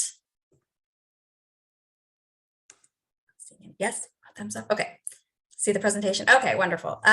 Good morning, Chair Hall, Director Bell, and members of the council. My name is Megan Bolton, and I'm the Assistant Director of Research at OHCS. I'm happy to spend some time with you this morning and perhaps into the afternoon to provide an update on the Oregon Housing Needs Analysis, or the ONA. So I'm gonna go ahead and provide a brief overview of the history of the ONA, as I know there are some newer members who may not have heard some previous presentations that myself and some others have provided on this topic. And then I will move to talk about the specific responsibilities that OHCS has in the implementation of the ONA and how we will continue to work with our partners at Oregon's Office of Economic Analysis, or OEA, and the Department of Land Conservation and Development, or DLCD. You'll hear me talk about both of those agencies quite a bit because each of us, of our three agencies, has a really significant role to play in this ongoing, really important work. So just, here we go. To begin with just some history and context, the ONA is tied directly to Oregon's statewide land use planning goals, and specifically to Goal 10, which is the state's housing goal. So Goal 10 previously required every city to develop a housing needs analysis, which had to tie 20 years of projected household growth to the need for units in their jurisdiction. Goal 10 really directs cities to plan for, quote, housing that meets the housing needs of households of all income levels. So in the previous system, pre-ONA, local governments each independently led attempts to understand and to plan to accommodate housing need, with no real mechanism to allow the recognition of the regionality of jobs and housing markets. And exclusionary zoning and other regulatory impediments can limit the overall supply of housing. I think we know this, especially multifamily and affordable housing, and without violating the requirements of land use planning systems.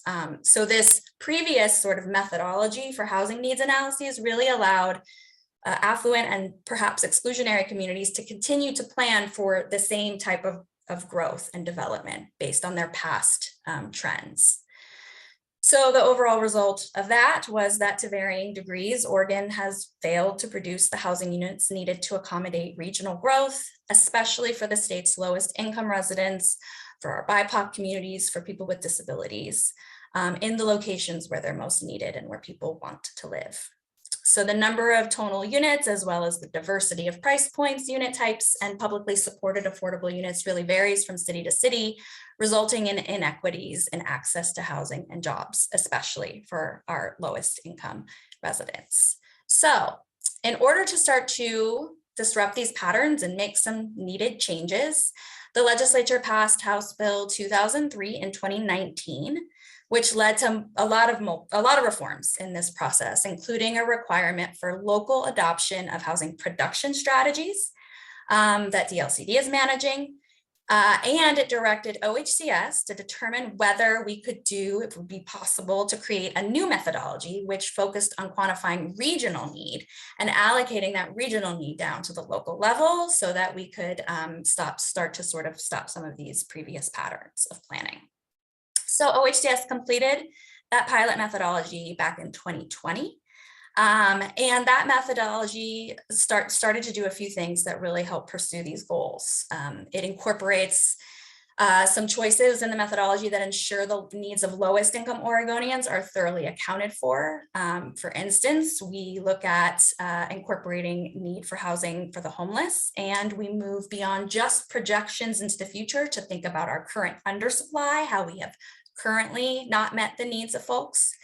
And it disrupts that previous system of planning for housing because it incorporates now sort of this fair share approach that accounts for the needs of all the folks in a region and the kind of income dynamics of a whole region, rather than, again, just allowing cities to plan for housing that matches their past trends. So the pilot was done. DLCD was tasked with evaluating that pilot methodology. And then in House Bill 5006, they were further provided with the direction to provide recommendations on how to incorporate this methodology into our state and local planning programs. Those recommendations were adopted, really. The legislature liked those recommendations. And so in the 2023 legislature, House Bills 2001 and 2889 made the ONA law and directed DAS, which OEA is a part of DAS, DLCD and OHCS to begin implementation. I will say this bill transferred the ownership of the methodology from us, from OHCS, to OEA, and they have continued to work in close collaboration with us in DLCD and our consultant team and our partners on revising the pilot methodology based on feedback we've received and best practices. And that draft methodology from DAS was included in your packet and is open for public comment through today, October 4th. It was also presented at DLCD's Land Conservation and Development Commission meeting last week, where they heard public testimony and public comment.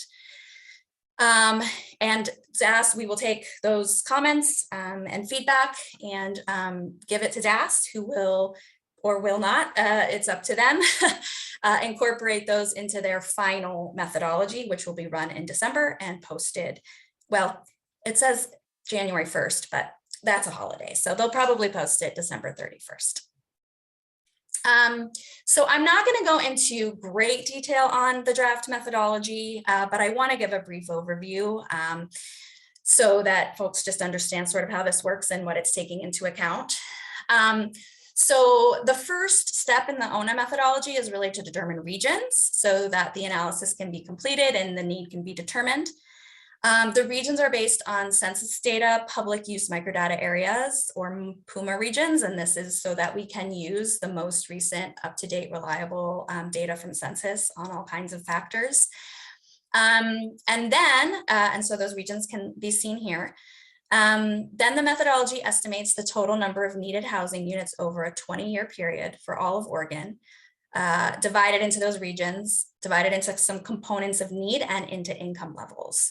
So I'm actually going to go forward really quick to just show you again those components of need, which are separated into sort of the current need, which includes that underproduction, what have we underproduced, and that need for people experiencing homelessness, which was never previously accounted for in the housing needs analyses. Neither was housing underproduction. And then we have the future need, because we do need to look out 20 years. So we look at units that will be needed for population growth based on Portland State University's population forecasts.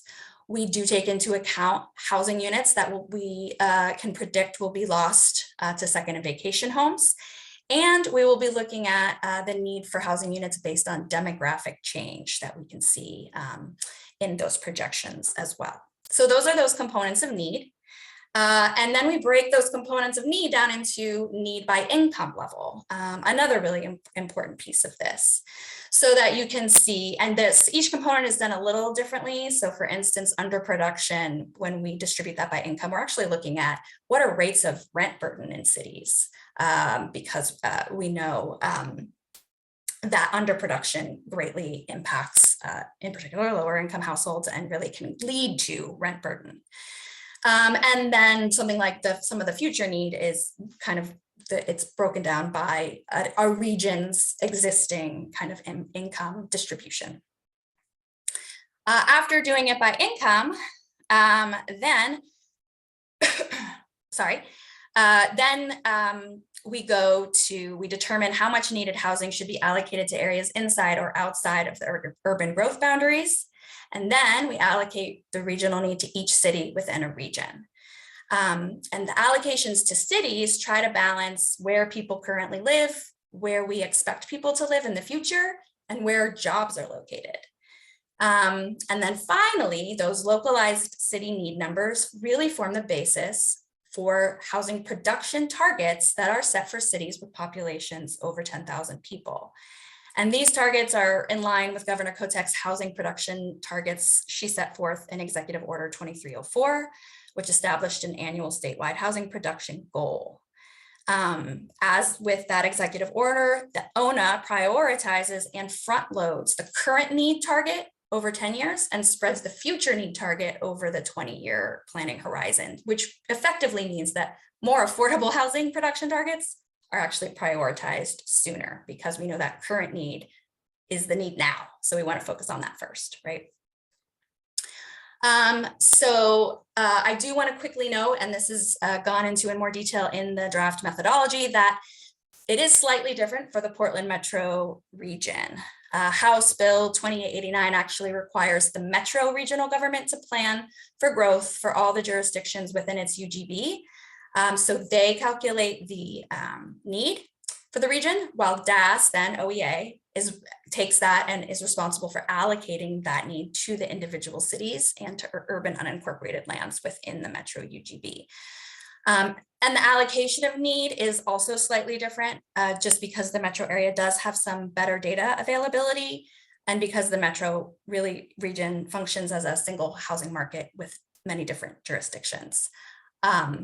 I am not going to go into details on that because this piece of it is not my area of expertise, but if you have more questions about this, I can direct you to the right people, and more details can be found in the draft methodology report. So that's really the method. That's pretty much how that methodology works. And as I said, we will be continuing to revise it based on feedback we receive now. And DAS will make those final decisions on the final methodology to be produced at the end of the year. And that will be run every year, and folks will be receiving their targets. And then what happens is we get to do the fun work of sort of tracking their production and their progress towards meeting those targets.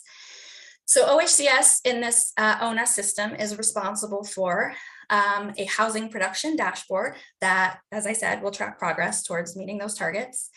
And we are also responsible for, and I'll get more into these in a minute, both of these, is developing a set of statewide housing equity indicators that will help us and DLCD monitor how well cities are doing at meeting some equitable housing outcomes.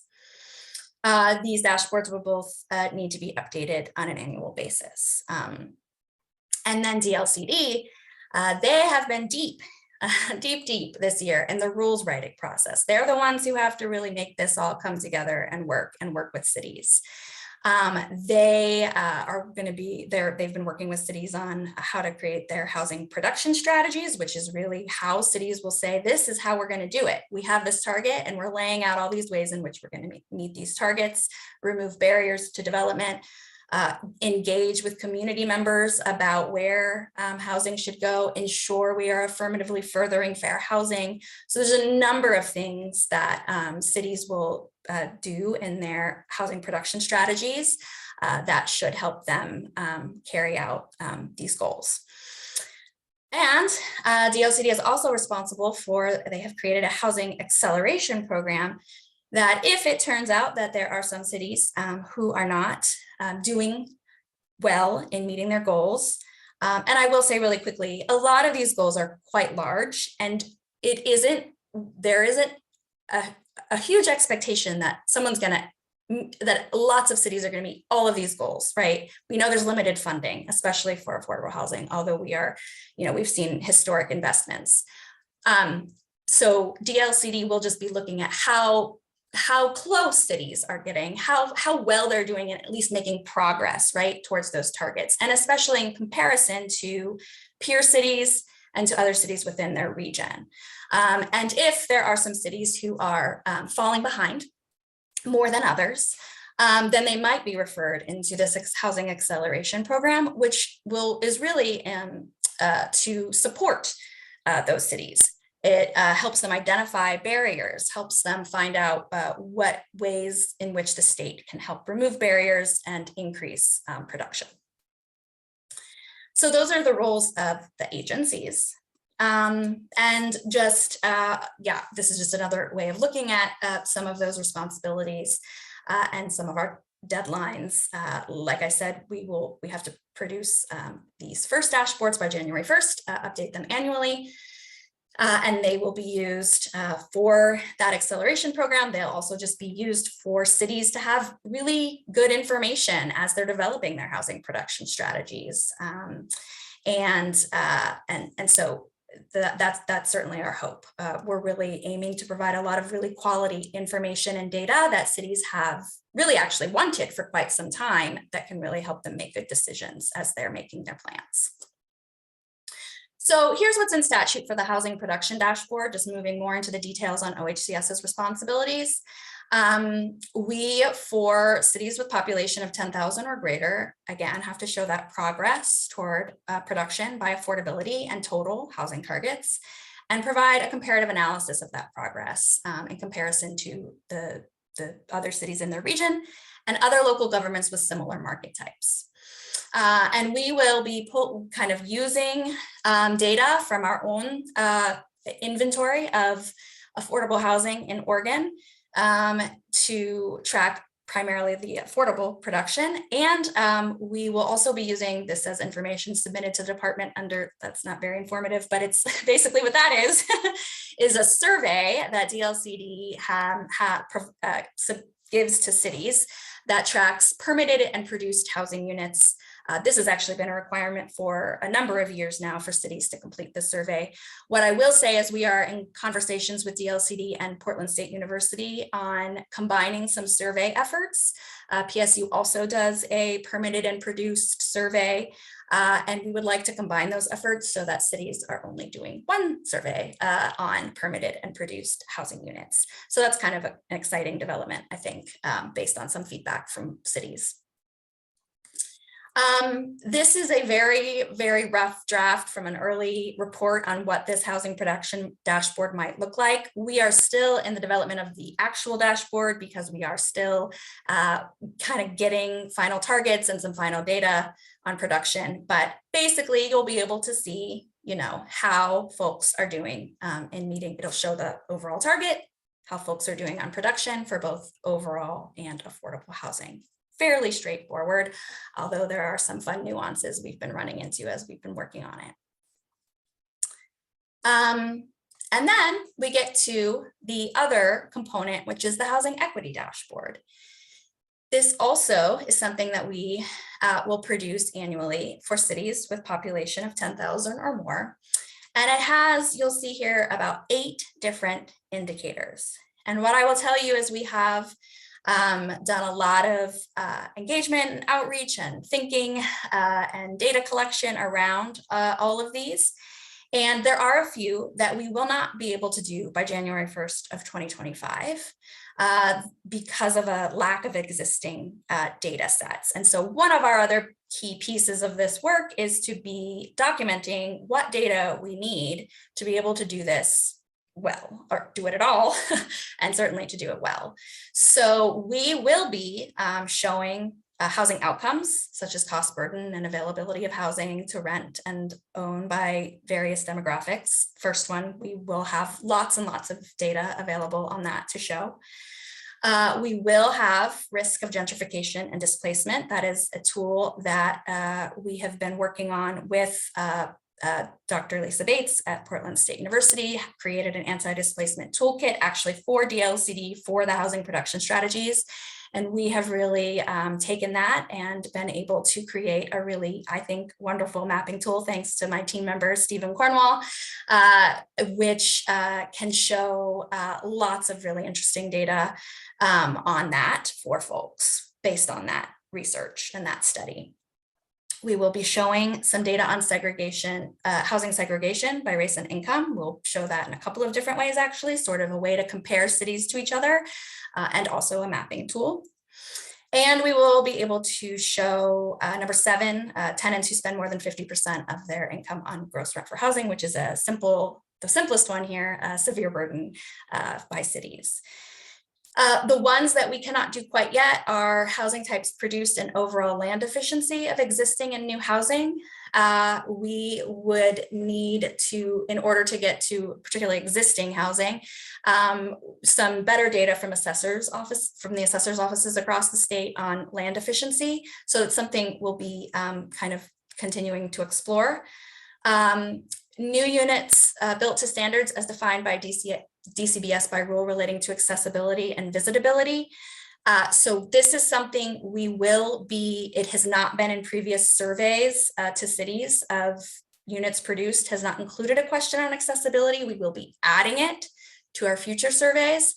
And just generally, we have had some incredible conversations with some folks in the space of housing for people with disabilities, with some really good recommendations on how to improve our data collection and data tracking around this. And so we have lots to do, but we're really excited to continue those conversations with those wonderful advocates. And so more to come on that. At the moment, we don't have it. We have some data on affordable units from our own data sets, but we also need to be tracking all. So this, as a reminder, this is not just us tracking production that we do. This is all housing production, ownership, and rental in the state of Oregon. So we need some better ways of tracking some of this to do that effectively. The environmentally just housing outcomes informed by a tool that's being developed by the Environmental Justice Council. That is not yet complete. When it is, we will add it. And then number 8 gives us the ability to add others as we see fit. So we hosted some focus groups to engage with some technical experts on equity indicators and with some folks who work directly with communities. As I said, we've been collaborating with Dr. Bates on her toolkit for that piece. So we have been working both with our own engagement, and we've been involved in lots of DLCD's engagement around a lot of these issues over this year. To come to where we are now. And I will say this is all still very much a work in progress. It is a lot of data to collect and provide, but we, again, huge shout out to Stephen Cornwall, who has, I think, just produces the prettiest dashboards. This is very drafty, but we wanted to show you sort of an idea of what this will look like.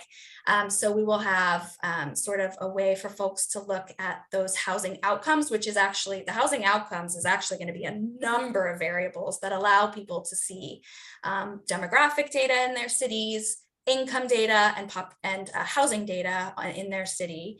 And it'll sort of show change over time. So we'll be doing, as you can see, some comparisons from 2017 to 2022. And primarily, this is something folks have really wanted as they're doing their housing production strategies, to really understand who is living in their communities and what are their biggest needs. And, you know, this data will also be heavily used by cities as they're doing their engagement. That is a requirement for their production strategies. So there will be housing outcomes, and then I'll show you some of these others, but you'll also be able to click to the other pieces of the equity indicators along the top here. This is that risk of gentrification and displacement mapping tool that I mentioned. So so Dr. Bates kind of created this neighborhood typology where you can assess the risk of displacement or gentrification in a particular city. This is showing an example of that neighborhood typology. The neighborhood typology itself is actually made up of 5 different profiles. And what I really like about what Stephen has done here is that you can go into each profile and take a look. So if you're, you know, yes, great, this will tell me if one tract or so is maybe at high risk, but you can also dig in to understand, okay, what is it that's making it, you know, high risk? What's the income profile? Who are the vulnerable peoples? What's the housing market? What's the change in the housing market look like? And you'll be able to sort of see that, you'll receive the underlying data to that typology. So that'll be a tool for folks to use. I think in the past, the toolkit was provided and it sort of was like, here you go, cities, go do this. And I think it's a lot of work. So I'm happy that we'll be able to sort of provide that for cities so they don't have to do that work themselves. So we also are going to provide some ways to look at and kind of evaluate segregation by race and income. And we're actually doing this in 2 different ways. So looking at segregation within a city to see where there is, you know, where there are cities where you see this segregation within the city by race and by income, but then also looking at where there's concentration of segregation within a city. So concentration meaning it measures the degree to which the city as a whole is highly concentrated as white, for instance, or high income, right? And you would compare that to other cities. So it's actually there's a whole lot of different things, dynamics here, but I like that it's looking both within a city at segregation and across cities, sort of at that concentration of high populations of high income or white folks. And so we will sort of be able to provide information on how a city plays out in this matrix. And we are still working on a map because we know that maps are critical, especially as cities are planning. This will be more useful to sort of DLCD as we're thinking about what a city's like, but for the city itself, we want to be able to provide them with a map so that they understand where in their cities there is a high level of segregation.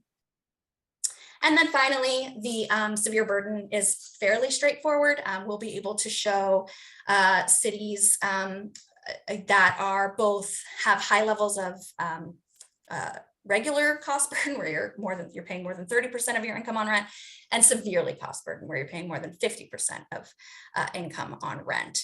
And be able to sort of just provide a nice visual on that. And if you click on a city, it'll tell you. It'll tell you in words, but we're also going to be providing a box with the exact numbers of burden. So those are the primary pieces that we're continuing to work through and excited to be able to share. And just in terms of some next steps, there's lots of these January 1st dates on here when we'll have the final methodology and results, where we will produce our dashboards, and where DLCD will have adopted some rules for all of this. So lots going on right now in these last months, as there's a flurry of activity to get a lot of this complete. And I think that's it. I know I went on a little long, apologies, but there's a lot to talk about. I'm open to questions or comments. Okay, council members. Questions, comments? Councilmember Lee. Thank you, Chair Hall. Thanks, Megan. I am so excited about where and how the work has moved. And I want to call out is maybe in comparison to some of the other legislative mandates that we've been given or working on, this is one that I think completely sits within our values and our areas of expertise. And I love that OHCS is actually taking the lead for the entire state, not just the work we do around equity, around racial justice, around making sure that we have the data that will allow people to really understand the actual situation related to housing and the intersections of race, ethnicity, class, hopefully in service to action, but we got to start here somewhere. So I love that we're playing this role as, each of the three partners, DAS and DLCD has, different pieces of this puzzle. And I love that this is our piece of it. So thank you and congratulations. I continue to be so appreciative of each of our intentional steps along this. And I know it's years and years and years and we'll probably never be done. This is a great update. Thank you. Okay, anybody else in the council want to weigh in?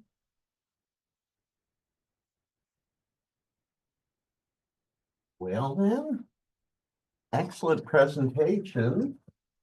And I guess we move on to statewide housing plan division updates. Who's leading that off? I will start us off very quickly, Chair Hall. I appreciate it. Thanks. Yeah, I appreciate that overview, Megan. I think it's probably a swell segue into where we will, our last leg of the meeting. So maybe just to give very brief context to make optimal use of our time, and hopefully we'll have time for some vibrant discussion.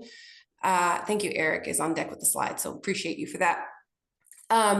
So at a previous meeting, we previewed some initial numbers pertaining to the statewide housing plan. As part of that conversation, one of the commitments that we made was to come back to both tell a broader and more comprehensive story of the department over the last few years with a specific focus on where did we fare on the things that we promised on. And so that is the primary premise for our update today, which is that we want to make sure, I want to make sure that for the collective council, no matter whether you've been with us from the plan's inception early on before 2019, or whether you joined us along the way, I want to make sure that we are providing a picture both of what we are all part of and what we have had made possible, but also recognizing that as our maturity has evolved, as our responsibility has grown, as our identity has become clearer, one of our core responsibilities that we want to make sure we are also continuing to deliver on is just transparency. Did we do what we say we were going to do? And if not, what did we learn in the process and why? And to be able to continue to have particularly as a government agency, to particularly make time for that, get comfortable with that, and also, I think, use that and harness that for our work ahead in that. It goes without saying, I feel like this is a particular meeting full of a whole lot of gratitude today, but I just want to make sure that we can continue that leg on with all of the people that help make this possible, that are here and no longer here at the agency as well. But also to the council, again, all the ways that you've pushed us and helped us grow. But then also all of the partners across the state that have kept us honest and pushed us and gave us their own sort of energy and thoughts and expertise and critique, important critique as well in that. We very much see this as the state of Oregon's housing progress. It does not only belong to this department. And so I want to affirmatively offer that. As we're going through the updates, a couple things that I would just offer to council is, one, we will have a full and robust report actually to share so that you can actually go through it as well. So just know that this is a snapshot. That full and robust report will be, I think, an effective starting point for what does the next strategic plan look like. And so I think that will be an effective starting place. The other thing that I would also mention is what is reflected in that plan in that report rather, that you will see is all of the things that we knew and planned for, and then all of the other things that we didn't plan for that helped us sort of advance progress. And as part of that, I think what I'm hoping that you will take from it or be able to see in there is all of the nuance between where we are relentless on insisting for a better future and being really solid in our values, and where we are moving towards places of accountability and also get back to good effective government, which is about power sharing and building with community as well. And then also acknowledging that there are some core places where we are making up for a lot of lost time in so many ways, both around honoring tribal sovereignty, particularly recognizing that, you know, our tribes are part of Oregon's past, present, and future, and we want to talk about our values and then do something about them too. And usually a big piece of that is through policy and resources as well. And then I think recognizing that this agency has put some very clear and surmountable goals, for advancing housing progress in rural communities. And we want to continue to hold ourselves really pristinely accountable to continuing to invest in the vibrancy and value of Oregon's rural communities. And then, as we have talked about probably at every single meeting, at least since I have started, is around reducing disparities and racial justice. And in that regard, but probably others as well, the report is a really great look back. It also in many ways feels dated, but it should be, because I think we have evolved since that time as well. So our intention for today is to go through some of the quantitative places around where we stand so people can have a good sense of that. And then also know that there will be a forthcoming here soon, more robust reports for council to dig into to help shape some of our next step forward. So with that, appreciate the time, and then I will pass it to the team to start digging in for our time today. Okay, great. It's me again. I think I'm first. So hi, everyone again. Good afternoon now officially. Again, my name is Megan Bolton. I use she, her pronouns, and I'm the Assistant Director of Research at OHCS. And I am excited to bring you the final numbers. So last time they were preliminarily final, and now they are final. So excited to share these with you. And I'm excited for you to see the full report where there's a little bit more information and data, some of which you all requested last time. So just wanna, again, as I did last time, acknowledge all the people who work so hard to not just do the work, certainly doing the work, but also to help us as a team pull together the final numbers and really be tracking this in an intentional way. So again, I will just quickly kind of go through these quantitative goals, and I'm going to let the others talk about really the work that went into how we got to these numbers, which is even more exciting than just looking at the numbers. So you can see here that we did meet 5 out of the 6 goals, and we got to 52% on the 6th goal, and we'll talk a little bit more about that and the incredible work of the homeownership team. But to start on that homelessness priority, our goal here was to increase the percentage of people who are able to retain permanent housing for at least 6 months after receiving homeless services to at least 85%. And our baseline data before the statewide housing plan was at about 79%. And our 5-year total for this is at 86. So that exceeds our goal. And I will say we had some particularly high results in 2023 and 2024, where our results were at 94% and 91% respectively. Really, I think as a big result of the push there has been by both the agency and the governor's office to focus on rehousing folks and ensuring that they have what they need to retain that housing long term. We can see that work really paying off. For permanent supportive housing, our goal was to create 1,000 or more units. And as you know, we actually hit that goal in 2022, and we made it, the final number here is 1,668 units in 56 projects across the state. Again, in the report itself, you'll see, I think one of the requests was to sort of see these trend lines. And so you'll be able to see sort of by year how this looks. But this is obviously a really exciting goal, and others will talk more about how we got there. For affordable rental housing, the goal was to triple our pipeline and get up to 25,000 units. And this number is actually a little higher than when I presented before, which is exciting. We found a few more missing properties. So we're at 28,389 units funded or in the pipeline, certainly as a result of some pretty big increases in investment in our agency. And we're continuing to see that through ORCA, right? Then moving into home ownership, we had two goals. The first was to assist at least 6,500 households in becoming successful homeowners through mortgage lending products.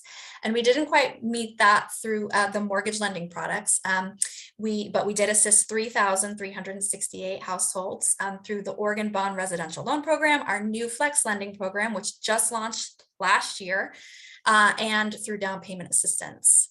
If we'd gone beyond just our mortgage lending programs, we could have included an additional 2,128 households who were able to buy homes because of services they received through the Homeownership Assistance Program.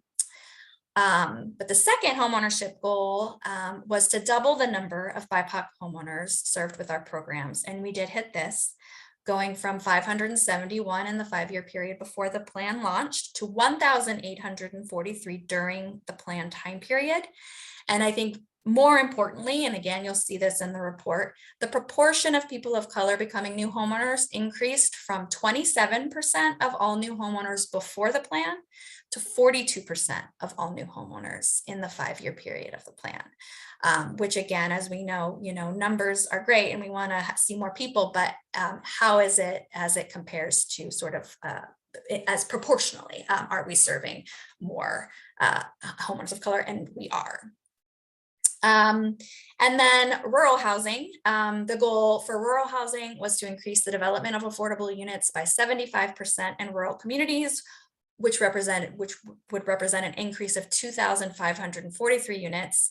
And as of the end of the plan, we have 5,058 either built or in development in rural communities across Oregon, representing a 240% increase. And again, as with the last one, even more encouraging, the percent of units funded going to rural communities increased from 11% in the 5-year period before the plan to 21% during the plan. So again, really seeing that we're seeing that more of our units are going into rural communities.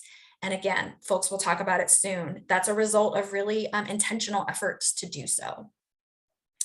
And just really quickly, 4,288 of those rural units are rental, 138 are affordable home ownership, and 632 are affordable manufactured home park units or spaces that we hope to preserve. So that is where we landed on those. And as I said last time, and just say again, even though we didn't have that one quantitative metric to measure our equity and racial justice priority, that work really has been foundational for each priority and shows up in many ways throughout the report itself that you'll see. And I will pass it along now to our fearless leader in that division, Chelsea Bunch, to talk about all the incredible work that we've done around our equity and racial justice priority. Thank you, Megan. Well, good afternoon, council members. Good afternoon, Chair Hall, Director Bell, and council members. It's really great to be with you this afternoon and spending some time in deep reflection about where we've been, how far we've come, and where we aim to go. So really wonderful to be here with you. I want to start off by just grounding us in our initial goal when we first set out. For those of you, and I guess maybe let me also start off by introducing myself, that might help too. My name is Chelsea Bunch. I use she, her, hers pronouns. I am the Director of Equity, Diversity, and Inclusion here at OHCS. And I think one thing that I have continued to reflect on ahead of coming in front of you all today, I have been here for 7 years and have been in this role for almost 4 years now. And when I think back to the outset of the statewide housing plan, and as we said that we wanted to have a priority around equity and racial justice, my goodness, what a big priority for an agency that was very new to this work. And so to fast forward, and I'll talk a little bit about some of the things that have happened. It's just really cool to see how far we've come. So just to ground us quickly, our initial goal was to increase access to resources and greater parity in housing stability, self-sufficiency, and home ownership for communities of color, to collaborate with partners to create a shared understanding of racial equity and overcome systemic injustices in housing discrimination, access to housing, and economic prosperity. And I think over the years, I have watched us make some really incredible progress towards becoming an organization, a government institution that is values driven and that centers folks who are navigating really deep disparity. The work certainly has not been easy, and at times it has felt daunting and has felt uncomfortable. But I've watched people show up in this agency, roll up their sleeves, and get curious about the ways that we can be and do better. So what's that look like? We've made investments, make people investments, including hiring our first ever EDI director, and now a full team of folks who can help the agency live its values in real time and to help us see ourselves as a learning organization. And I really want to really specifically, because we are a small but mighty team here, I want to specifically call out our team. So shout out to Jacqueline Boudreau, Laura Killey, Joshua Fleming, and Tim Mahern Macias. And soon we will be welcoming on an additional team member in the coming weeks. So that's really, really exciting to be fully staffed. We've helped invest in and support the development of our staff by providing training and professional development opportunities, creating partnerships with divisions across the agency and with our external partners, enriching what I like to call the water or the culture that we swim in, developing and providing tools to help us move our work forward more equitably, and developing deepened partnerships with culturally and linguistically diverse communities that really goes beyond checking the box, but that actually leads towards increased investment. This has been inclusive of creating our agency's first ever DEI action plan with the goal of really everyone into operationalizing it. One of the things that I think has been really important for our office as we've grown is that just because we have an EDI office doesn't mean that the work actually lives fully in the EDI office, that it is all of our responsibilities to move our work forward. And I've absolutely watched our staff take hold of that and move in that way. And while there have been certainly many areas of progress, I think some of the most salient places and strategies for me have really been around the development and ongoing implementation of our racial equity analysis toolkit and our deepened work with our tribal partners. And I think as you've heard throughout today's council meeting, that staff really across the agency are really beginning to see the value of a tool like the REAP in their work and are actively using it to make better decisions about program and policy in real time. And I want to just do a special shout out to our first ever tribal liaison, Tim Mahern Macias, whose leadership as our tribal liaison has been absolutely instrumental to our relationship building with each of the 9 federally recognized tribes. That relationship and the stewarding of it and the cultivating of it over time in a way that is transformational has really led to real-time funding relationships with each of the 9 federally recognized tribes, inclusive of a tribally led development of a tribal housing block grant, which we've submitted as a part of our agency request budget. So just really, really excited about that work. While we know there is much more for us to learn and to do, it is important for me and to me to reflect on just how far we've come. I've talked before, you all have heard me say before that we are riding a ship that has been bound towards inaccessibility, oppression, and injustice. And it is a slow and it's a tedious process. But I venture to say that we have absolutely begun to turn that ship in a direction towards a future state where all people who call Oregon home can live stably in their communities and to thrive. So with that, I'll pass it to Liz Weber, who will talk a little bit more about our work in homelessness. Thanks, y'all. Great. Thank you so much, Chelsea. Good morning or good afternoon now, Chair Hall, Director Bell, members of the council. My name is Liz Weber. I use she, her pronouns, and I'm the interim director of the Housing Stabilization Division. The homelessness priority saw significant evolution over the 5 years of the statewide housing plan, largely in response to two developments that we could not have anticipated when the plan was created. So the first being COVID, and the second was the executive orders on homelessness that Governor Kotek issued when she became governor. As many in this space will remember, OHCS launched the Emergency Rental Assistance Program, the OREP program, in response to the COVID pandemic. By May of 2021, we processed over 100,000 applications from Oregonians needing rental assistance. And by the time the program ended in December 2022, OREP had provided nearly $430 million in federal and state rental assistance to more than 67,000 applicants. Though I think sometimes COVID maybe feels like it's in the rear view mirror for some of us at this point, I think it is really important to restate and remember what an incredible lift this was, and the impact of this funding and additional eviction prevention support administered by our division. This level of investment in preventing homelessness for households living on the margins was incredibly significant and helped people keep their housing during the global health emergency. Through preventing homelessness with upstream interventions like rent assistance, which is a proven model, we slightly exceeded our goal of increasing the percentage of people who retain permanent housing for at least 6 months after receiving services to at least 85%. So the goal was 85 and we hit the 86% marker. Shifting gears into the EO, which again was a second significant development in the way that the statewide housing plan unfolded.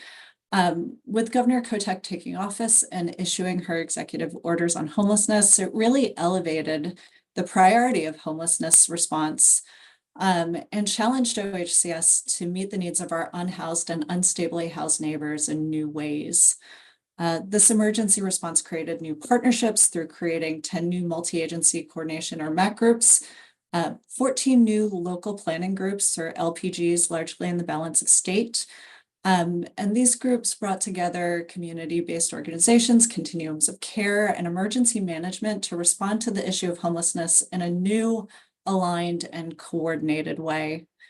This work directly employed the strategies listed on the slide here of coordinating efforts to address homelessness, maximizing available resources, and building capacity to implement proven models to prevent and end homelessness.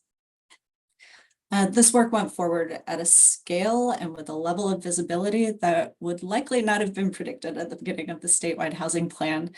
And we certainly feel that work and all that was accomplished, the impact of that work within our agency. I know that that work is appreciated and felt on the state level. And as Chair Hall said at the beginning of the meeting today, this work is also being recognized at the national level with a recent award through the National Council of State Housing Agencies.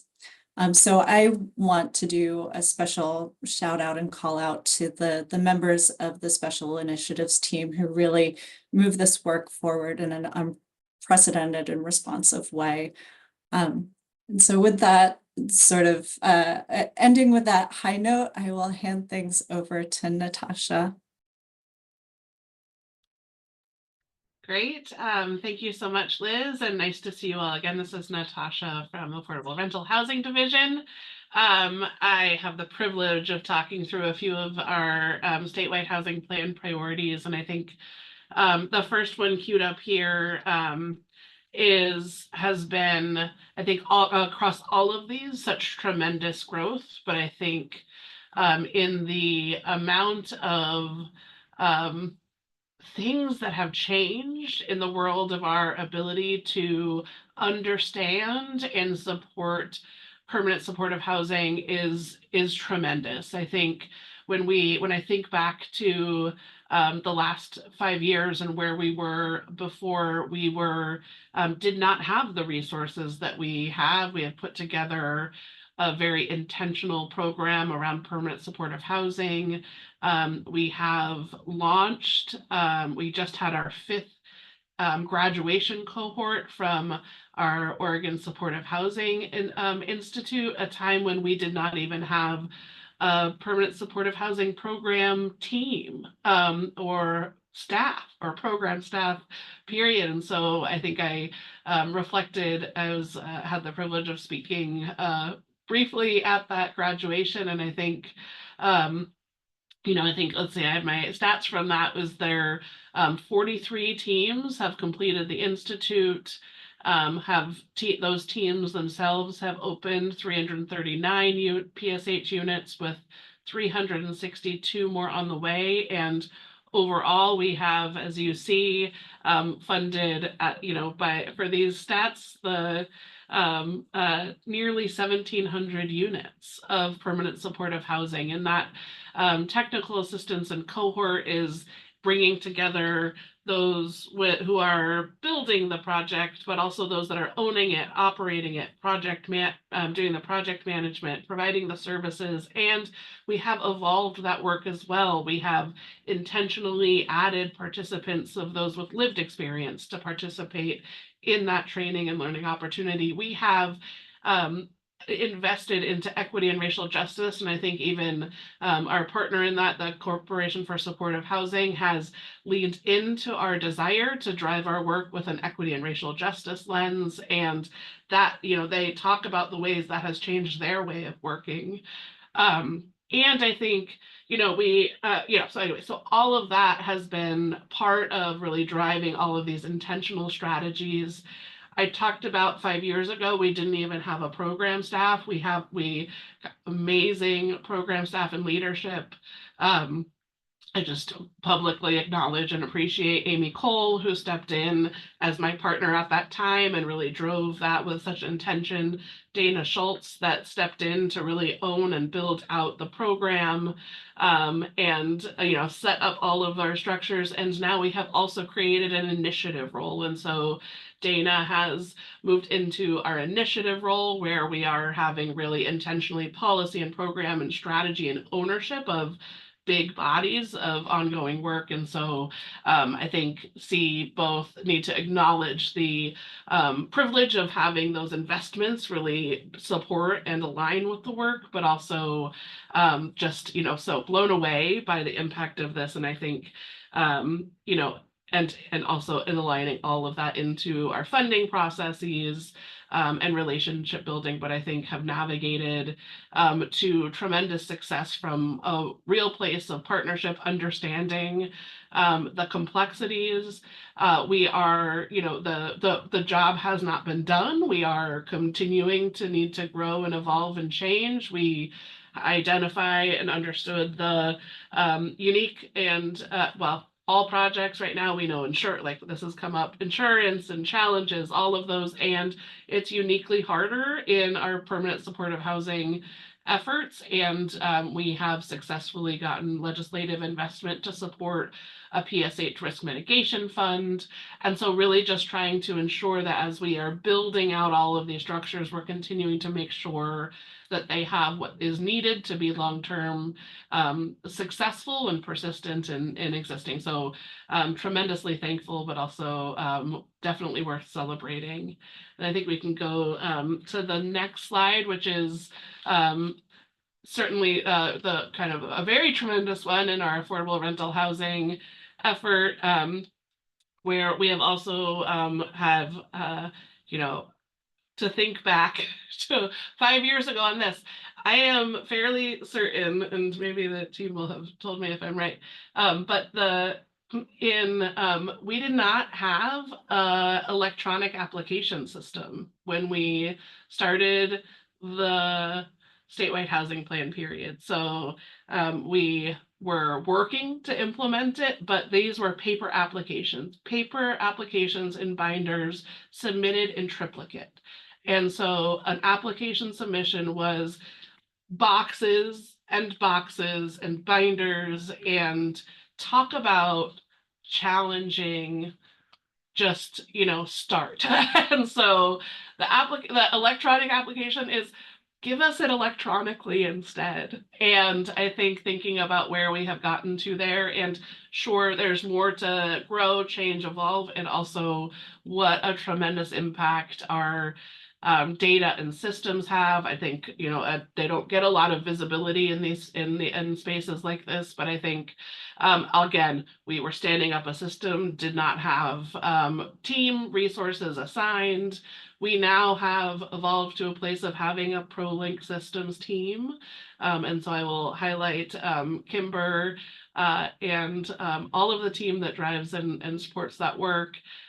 Becky Isom, who is now leading our work on the development side, and so many and others on the team who are really bringing that to a place of being able to leverage the system and have clarity around how we can support developers, but also our own ability to use the data that we get.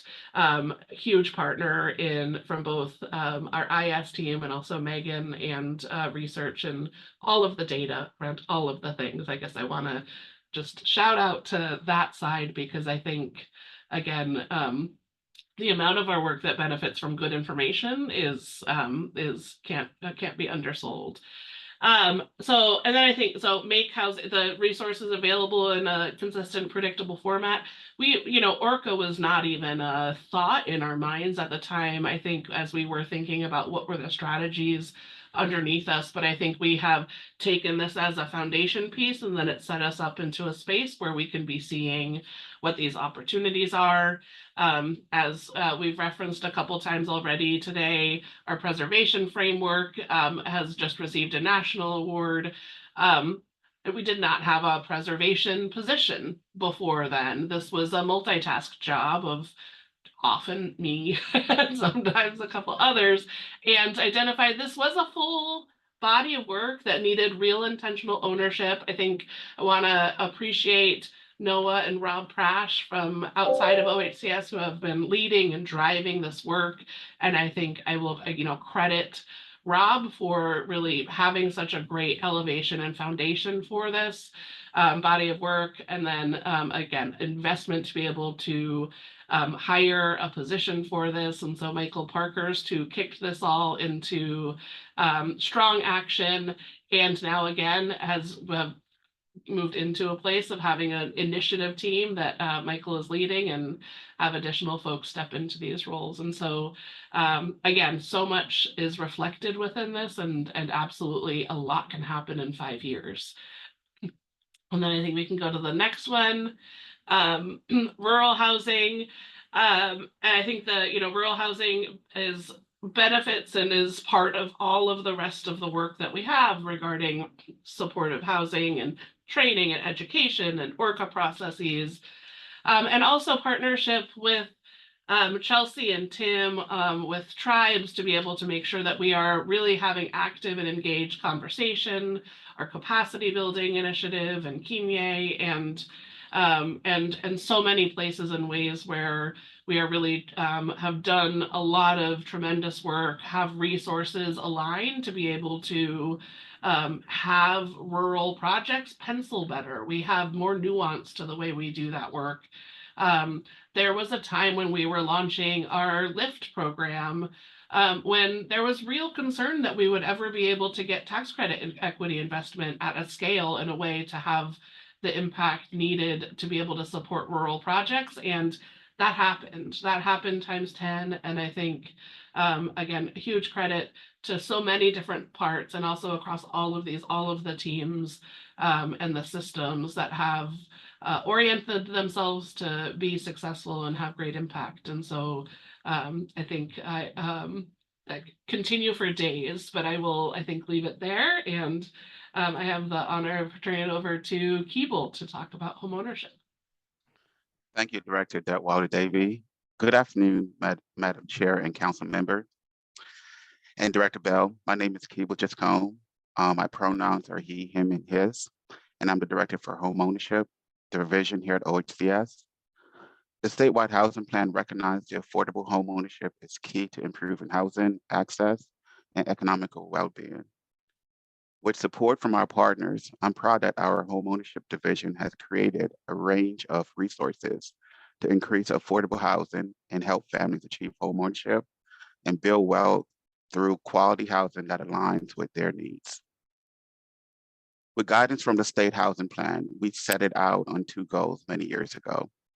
The first goal was to help 6,500 households become homeowners through innovative mortgage products while supporting current homeowners. The second goal was to double the number of homeowners of color in our program, closing the racial homeownership gap and promoting equity. Through external challenges such as the global pandemic and other internal obstacles such as our delay in setting up our lending program, those have slowed our progress on the first goal. We're confident we will surpass the goal of 6,500 soon, and I'm really looking forward to our discussion that we'll have next month from the lending program that was presented by Mr. Shaw. In the second goal, I'm ecstatically pleased to report that we've already exceeded our goal of increasing homeownership for communities of color, and this is a testament to our commitment to equity, and we are excited to do even more. It's important to note that none of this would be possible without the strong support from our partners, lenders, developers, and community organizations. At this time, I'd like to turn it over to our Assistant Director, Talia Concarvis, to share more about the strategies driving our progress. Thanks, Director Giscombe. Talia Concarvis, she, her pronouns, and I'm just going to dive into a little bit more of the strategy. So the first goal represents the collective outputs of 3 different homeownership programs: Oregon Bond Residential Loan, which has been around the longest, Flex Lending, our new lending program, and the Down Payment Assistance Program, which is we have 2 different types of down payment assistance. This one refers to the one that is deployed by community partners. And Oregon Bond, since it's been established for several decades, accounts for 3/4 of the number on the slide. And we have some exciting changes related to the bond coming to council next month. Flex Lending, as already mentioned, was a key component of this strategy. And it's an exciting product that brings the agency up to speed with other housing finance agencies across the country. And due to other priorities and a complex setup process, the program launch was delayed, but it did start in spring 2023. And since then, the program has grown at a steady pace, and we're really excited about the progress it's making. A key strategy associated with this goal was to expand and explore innovative new programs that address unmet need. And while not included in the number, in addition to the loan products and down payment assistance just mentioned, it's worth talking about a few other programs launched during the statewide housing plan timeframe that accomplished these goals. The Manufactured Home Replacement Program was launched, and that ensures that people with older manufactured homes have a safe and energy efficient place to live. The Homeowner Assistance Fund was launched, and that's a pandemic relief mortgage assistance program that is just now winding down. And we also grew our work to support a network of homeownership centers that provide homebuyer and foreclosure counseling, pre- and post-purchase education, and other resources like down payment assistance and IDAs. Collectively, these other programs have supported over 23,000 households in working to achieve home ownership or remain in their homes during this statewide housing plan timeframe. If you go to the next slide, our second goal related to reducing the racial homeownership gap by increasing the number of BIPOC households served was exceeded. And Megan already spoke about the proportional increase, so I'll just talk a little bit about our strategies. One key strategy to meet this goal was to engage, to target our engagement with specific organizations, culturally specific organizations and culturally responsive organizations to better meet communities where they're at. We did this in a number of ways, including but not limited to, through the work of the Joint Task Force on Addressing Racial Disparities in Home Ownership. So thanks to that task force, we were able to add staff dedicated to language access and outreach within home ownership. And also thanks to that task force and the new staff, we launched a grant-making program that funds home ownership partners to complete a language access or outreach project to expand their reach within their communities. So that was a big addition to the homeownership division and really helps expand the impact of our partners' work. We also onboarded 3 new culturally specific homeownership centers. And these homeownership centers really serve as a one-stop shop for people seeking to work towards homeownership, whether it's next month or a decade down the line. They are there along the way with households, helping them accomplish their goals and then also stay in their homes and keep their goal. And our homeownership programs have also worked really hard to get community feedback to better define eligibility criteria to target our program funding. So for example, the Flex Lending Program utilized a focused population criteria that was tested in Minnesota and shown to be very effective. And our down payment assistance program was the first in the nation to add first-generation home buyers as an eligibility criteria in addition to first-time home buyers. So we saw that all of these tactics and more made a difference in who the homeownership programs have served, and we're looking forward to the next 5 years and improving our programs even more. I'll now pass it back to Director Bell. Yep. Well, thanks, everybody. Thanks, council members. As I mentioned, we will follow up with a complete and thorough report for a prompting of broader conversation and learnings, and then where we go from here for our next strategic plan together. So I will yield Chair Hall to see if there's comments or questions now. Otherwise, we can keep moving and you can expect that report. So any questions from the council right now? Councilmember Rogers. I'd just like to commend the staff on the work in bringing this information to us. Yes, it's just wonderful. So keep up the good work, and I look forward to going deeper at a later point in time. All right, Councilmember Meehan. I just want to echo my fellow council members' comments. This is awesome. Job you do. Thanks so much. Well, we'll keep things rolling. I think that concludes the rest of the agenda, Chair Hall. I will just make a note that we made a commitment to keep the council apprised of action items from previous meetings. So we will have a follow-up for that, and then also make sure at the next meeting we start that at the top. All right, then. We are done. So another red letter day, another great day for the Housing Stability Council, Oregon Housing and Community Services, but most of all, for the people of this glorious state we call home, Oregon. Thanks, everybody. See you in November.